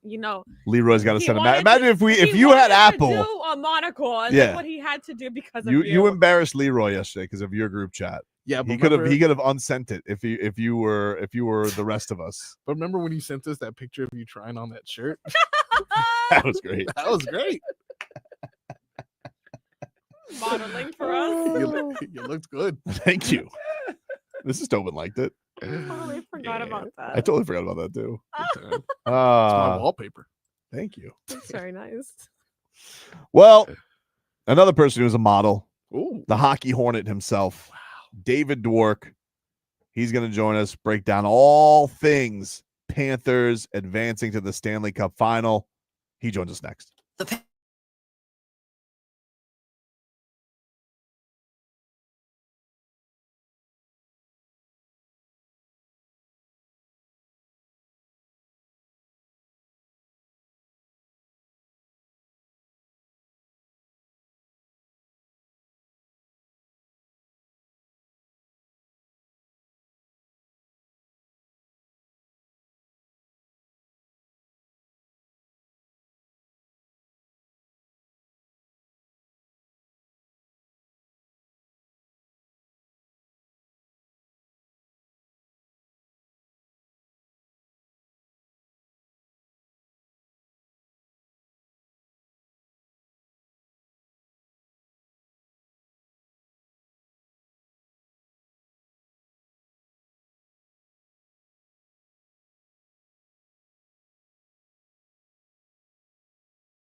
To the Toyota of Hollywood guest line. Shop over 2,000 Toyotas on sale at one location. Toyota of Hollywood on 441 between Hollywood and Sheridan. ToyotaofHollywood.com. The Hockey Hornet himself, reporter for the Hockey News, host of the Hockey Show, which you can watch on Middle Arc Media with Roy Bellamy. David Dwork joining us live from Raleigh before he hits that bird. Thank you, buddy. Appreciate you making time for us this morning. Nah, I've always got time for you guys. Come on. You're the best, buddy. Rate Goosies last night as you're in the locker room. You watch the Panthers make their this is crazy. They're going to their third straight Stanley Cup Final. Where's your mind at? I mean, last night the Goosies came from the press box. The fans, the crowd, the building, like that was something. Like I was sitting with Alex Bobnarner from 5 Reasons Sports, and we're like, they put all these signs up on the Jumbotron, the loudest building in the league, and we're looking at each other like, really? And then the game got going, and we're like, okay, this is probably the loudest building we've ever been in. Like, it was nuts. And the way that Carolina came out, they went up 2-0. They got that big goal in the third period to tie the game, and that building, like that's what gets me off as a sports fan, is the buildings, that kind of environment, that kind of atmosphere was awesome. So that was awesome. When the Panthers won, it was kind of business as usual. Like this is the third straight year they've done it. I remember last year when they beat the Rangers in Sunrise, I was there with Roy, and we did a show right after, and we're like, man, this just doesn't feel like it did last year. With the first year they did it, it was an explosion. Tkachuk scored that goal. It was crazy. Now it's like they're just kind of over this point because they know, and I think Paul Maurice said it well last night, like they're still 3 quarters into this. Like there's still a big chunk left. So they haven't really accomplished in terms of what they want. They haven't gotten to their goal yet. So while it was awesome, and obviously this is part of the journey, I think across the board, even with the new guys that weren't there last year, they all understand, like, this isn't the end game. This was nice. This is part of what we're planning, but this isn't the big thing yet. So I think that's why maybe in terms of the players, everything was a little bit watered down, and I'm perfectly fine with that. You think, I was thinking about this yesterday, they have a nice influx of new players, hungry players, but they have their same core. And usually when teams keep the same players, sometimes you kind of go through the motions a little bit, but there's still a whole bunch of hungry guys on this team that either haven't won a Stanley Cup or knows what it felt like to win a Stanley Cup. And this is kind of a rare thing. You very rarely get to turn, this much of your roster over that won a Stanley Cup and still be this hungry for another one. Yeah, I think that kind of goes to show, like, the roster that won the Stanley Cup, even that roster had guys that they had just brought in, where you talked about, like, Ekman Larson and Stolars, guys that went to Toronto, Kevin Stenlund, who was an amazing fourth-line center and penalty killer last year. Like, Paul Maurice was speaking last night about the influx of new guys and how, I think it was actually Matthew Tkachuk, how they, like, fueled them, how the fresh blood, and gave them juice to kind of go, and it was like the jolt that they needed to keep everything fresh and alive this year. It's interesting just because they built this roster, and as you said, Leroy, sometimes when you've got the same guys in the same team for a while, I can get a little complacent. But that's not these guys. That's not the Bill Zito's guys. Like, they're hungry. They wake up hungry every single day to win. Like, yes, they won a Stanley Cup last year, but it's not like they're all retiring after that. They want to keep winning. They want a dynasty, and that's what they're building right now. Is potentially, right? If they pull it off this year, suddenly we got to start taking that D word pretty seriously. And I think that's just across the board. The guys that Bill Zito brings into this team. What the hell was that? I blame myself for 2 reasons. I turned on my microphone. No, for these 2 reasons. I turned on my microphone because I wanted to be a selfish bastard and take a victory lap after David said this is a dynasty. He didn't say that. He said they're working towards a dynasty. Okay, he said they're working towards that. I wanted to take a victory lap. I immediately realized I was a child and needed to draw back from that. Upon that, clicking the Family Feud theme. So, do you want to give him your take? Listen, I'm not saying it. David's saying it at this point. Maybe you'll take it from a respected journalist like the Hockey Hornet. David, I may or may not have said that this team is equivalent to 10 times better. That's not equivalent. That's not equivalent. Okay. Those are 2 different things. Hey, you're embarrassing us. Use your words. 10 times better than the 2012, 2013. Stop. No, just Miami say what your Heat take Big is. The big 3. He said it's Miami 10 Heat times Big better than the 3. Come on, 10 times better. 10 times. Better coaching, better depth, tougher team, no JJ Barea. What? Better parade. That parade was awesome. I mean, the best thing that happened in the other parade is LeBron almost died. And it's like, oh my God, he almost hit his head. Elbow room. We are weeks away from the Stanley potentially touching the ocean again. That has to count 2 points. That's not going to happen again. I think they're going to put like a security rope around the Atlantic Ocean just because that was kind of a no-no last year with the century-old Stanley Cup in the salt water. Not a good combination. That was so iconic. Marcos, you will appreciate this though. I did an interview on Toronto radio like a week ago, and they threw out the D word about the Panthers, and that's coming from Toronto. So just a little feather in your cap there, sir. Come on there. Finally, something positive from Toronto, because all I hear today is whining about state tax. Oh, that old gem. Yeah, like, dude, is this crazy to you? Because like that genuinely pisses me off. Like, they're sitting here. First of all, like, how many guys on the Cats have they actually taken advantage of that? Like, Tkachuk definitely wanted to be in South Florida. Okay, we knew when he signed the extension here, but like, so many bargain finds from these guys or trades. Maybe that will influence some guys to stick around, but I'm like, that doesn't even hold water. Like, three Panthers left for Canada last year. What are we talking about?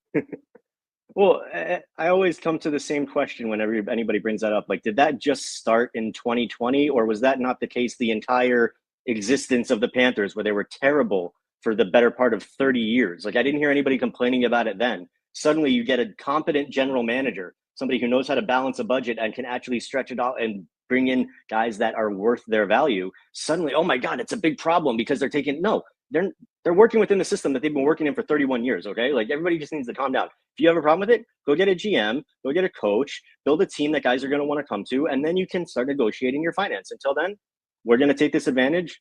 We'll use it. I don't really care. I'm over this at this point. Like, Florida was terrible forever. They haven't won the Stanley Cup in 30 years, right? Canada. Canada last won the Stanley Cup in 1993. Yeah, 32 years. So that's why the coping has gotten very strong. Right. So instead of getting a better team, they blame, what everybody else is doing in the game everybody else is playing. Oh, well. Oops. I got a tweet for you I want you to react to. It comes from the great Randy Moeller. And he said last night, got one word for you all. Bob. That ending, that last flurry, have to get the kill. Sergei Bobrovsky, what did you make of his ending to that game last night? Oh, Bob was huge. And credit to Bob, because the first couple of goals that they scored in the first period, not great. He got a piece of them. They trickled in. Those are very frustrating when you're a goaltender because you were so close. But, I mean, that's Sergei Bobrovsky. This guy doesn't let anything affect him. Like, he could give up 3 goals in a minute and then shut a team out for a week. Like, it's just the way his brain works on the ice is he's just so robotic, so cerebral. Like, he just gets goaltending.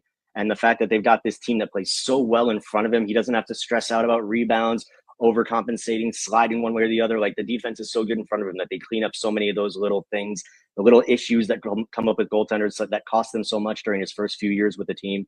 It's just the perfect situation. And to see Bob in the playoffs doing his thing at age 36, when, we thought at the beginning of his contract, like, what are we doing?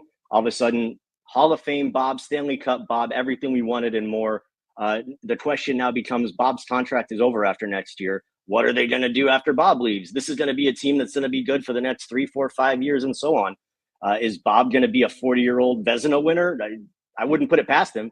But he's the backbone of this team, Tobish. When he's comfortable, everything falls into place. So you just got to keep Bob on that comfort racket, and we're all good. No, it's incredible to see. I mean, like, I really feel bad about that first meeting with him. That's gonna live on forever, dude.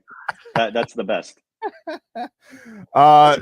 This is crazy though to see like Brad Marchand as a Florida Panther. And the chemistry that he's had with Lundell and Luosterainen. I know Etu gets hurt yesterday, but like that find was insane. And it's bananas to see a guy contribute like that. What has it been like seeing his contributions to this run? It's cool. Unexpected. I don't know, like, who would have ever thought that we'd be cheering on Brad Marchand in a Panthers jersey? When it happened, it was like, really? Like, you're like scrolling Twitter, you're scrolling. Are you more shocked the Panthers got him, or more shocked Boston let him go to Florida? Well, I'm shocked Boston let him go, period. I don't think they had a choice where, because I think he made it pretty clear that if he was going to go somewhere, he wanted to go to Florida, and Boston didn't want to lose him potentially lose him for nothing in a season that they weren't going to make the playoffs anyway. But the fit has been perfect. Yeah. And I mean, it's not terribly surprising because if you know what kind of player Marchand is and you know what kind of like game the Panthers play, it's a perfect fit. Just like, Sam Bennett or Sam Reinhart. No, Sam Bennett had the right one the first time. The perfect fit because he's just like a tough as nails little guy. He's fast. He pisses everybody off. He does everything that Paul Maurice wants his forwards to do. And Brad Marchand is just that guy, combined with the fact that he's the best guy off the ice ever, potentially. I mean, this is I love them universally loved. I love them shooting the rats at him, and I love the Dairy Queen. When he was asked about that, they're like, where did this come from? He's like, oh, they saw my family on the ice. They just wanted us all to be together. So they're shooting the rats at me. Like, if anybody gets it, and credit to Marchand, he's been watching this Panthers team grow and become what they are from the perspective of a team that they beat down twice in 2 years, basically, the Boston Bruins. So it's just been maybe the most unexpectedly awesome thing to happen to this Panthers team. Like Matthew Tkachuk, that trade kind of fell into Bill Zito's lap a little bit. And I mean, he pulled the strings, he made it work. But this is another one where it's like you get a phone call like, hey, Brad Marchand says he wants to get traded to your team. Let's do this. Like, okay, easiest decision ever. And is anybody surprised that it's worked out this well? I mean, he's a little bit under a point per game in the playoffs. He's, as you said, he's got that third line of E2 and Lundell, like playing offensively better than they have in years. Like, they're still a defensive juggernaut. They still will be put out there against the best the other team has to offer. Paul Maurice has trusted them defensively. But to see the way that he's kind of lifting these young kids up offensively and building their confidence, which is such a big part of hockey, it's just been an amazing fit. So hopefully, they find a way to make it work big picture, and he sticks around for a couple of years because he's loving it down here, and it's just such a good fit. Dave, you've been, around Florida and you've seen Florida sports. One of the things that's amazing to me is there's all the other teams down here have made trades. The Heat made trades before Christmas. The Dolphins make trades all the time. I've never seen a series of trades over 2 years that have worked as perfectly as these trades that Bill Zito has made. Not a Rozier among them. Not right. It's like we haven't not said one negative thing about any guy that he has brought in the last 2 years. That's a hell of a run for any organization to say every guy that you have signed has fit your team perfectly. Yeah, I can't give Bill Zito enough credit for what he's done in the last 5 years. It's unbelievable. Crazy. I think it's just a testament, not just to Zito, but it's the culture that they built in the room. And I guess that goes to Zito because he brought in all the guys, the right kind of chemistry guys, the right locker room guys. Everybody's a good dude. You got no prima donnas, no egos, none of that. But I think they just, yeah, no doubt. It's like the perfect chemistry right now that they've put together. They're not going to bring in a guy just because he can score goals. If he's a bad locker room guy, it's just not going to happen. Like, they've created such a perfect situation with that room that they know. And it goes back to bringing in guys like Nico Mikkola, who like a lot of us hadn't heard of when they signed him. We weren't very familiar with him, but Bill Zito said, he's going to fit our systems. Other teams hate playing against him. And to a T, every guy he's brought in. And even the guys that like he brings in that flourish and then leave, like Ekman Larson, like Brendan Montour, he replaces them. Like, look at what Nate Schmidt's done in the playoffs this year. He's got 3 goals. Uvis Balinskis, they pulled him out of the Czech Extra Liga, and he's an NHL regular playing like it right now. It's pretty remarkable. Just, how did this guy not have a GM job until 2020? Right. I don't know. I would lock him up to a lifetime contract right now because based off the 5-year track record, I don't know if anybody in sports has hit on this many moves as a GM in the history of sports ever, as Bill Zito has. It's unbelievable. And he's, this year, the 4th time in 5 years that he's nominated for the GM of the Year award, probably not going to win it again because apparently it's a popularity contest. And if he hasn't won it by now, maybe he never will. But to his credit, he didn't give a bleep. Like, I asked him about it a couple of years ago, and he's like, all I care about is that big silver trophy. So credit to him. Keep building, keep winning championships.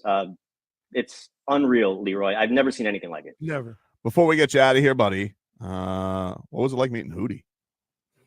Oh, my God. We just finished talking I was about not expecting some of the that, by the greatest hockey we've seen in the last 3 to 5 years. And he says, Hootie, you go, oh my God. Look, I've been a Dolphin fan longer than the Panthers have been around. So that just goes deep with me. All right.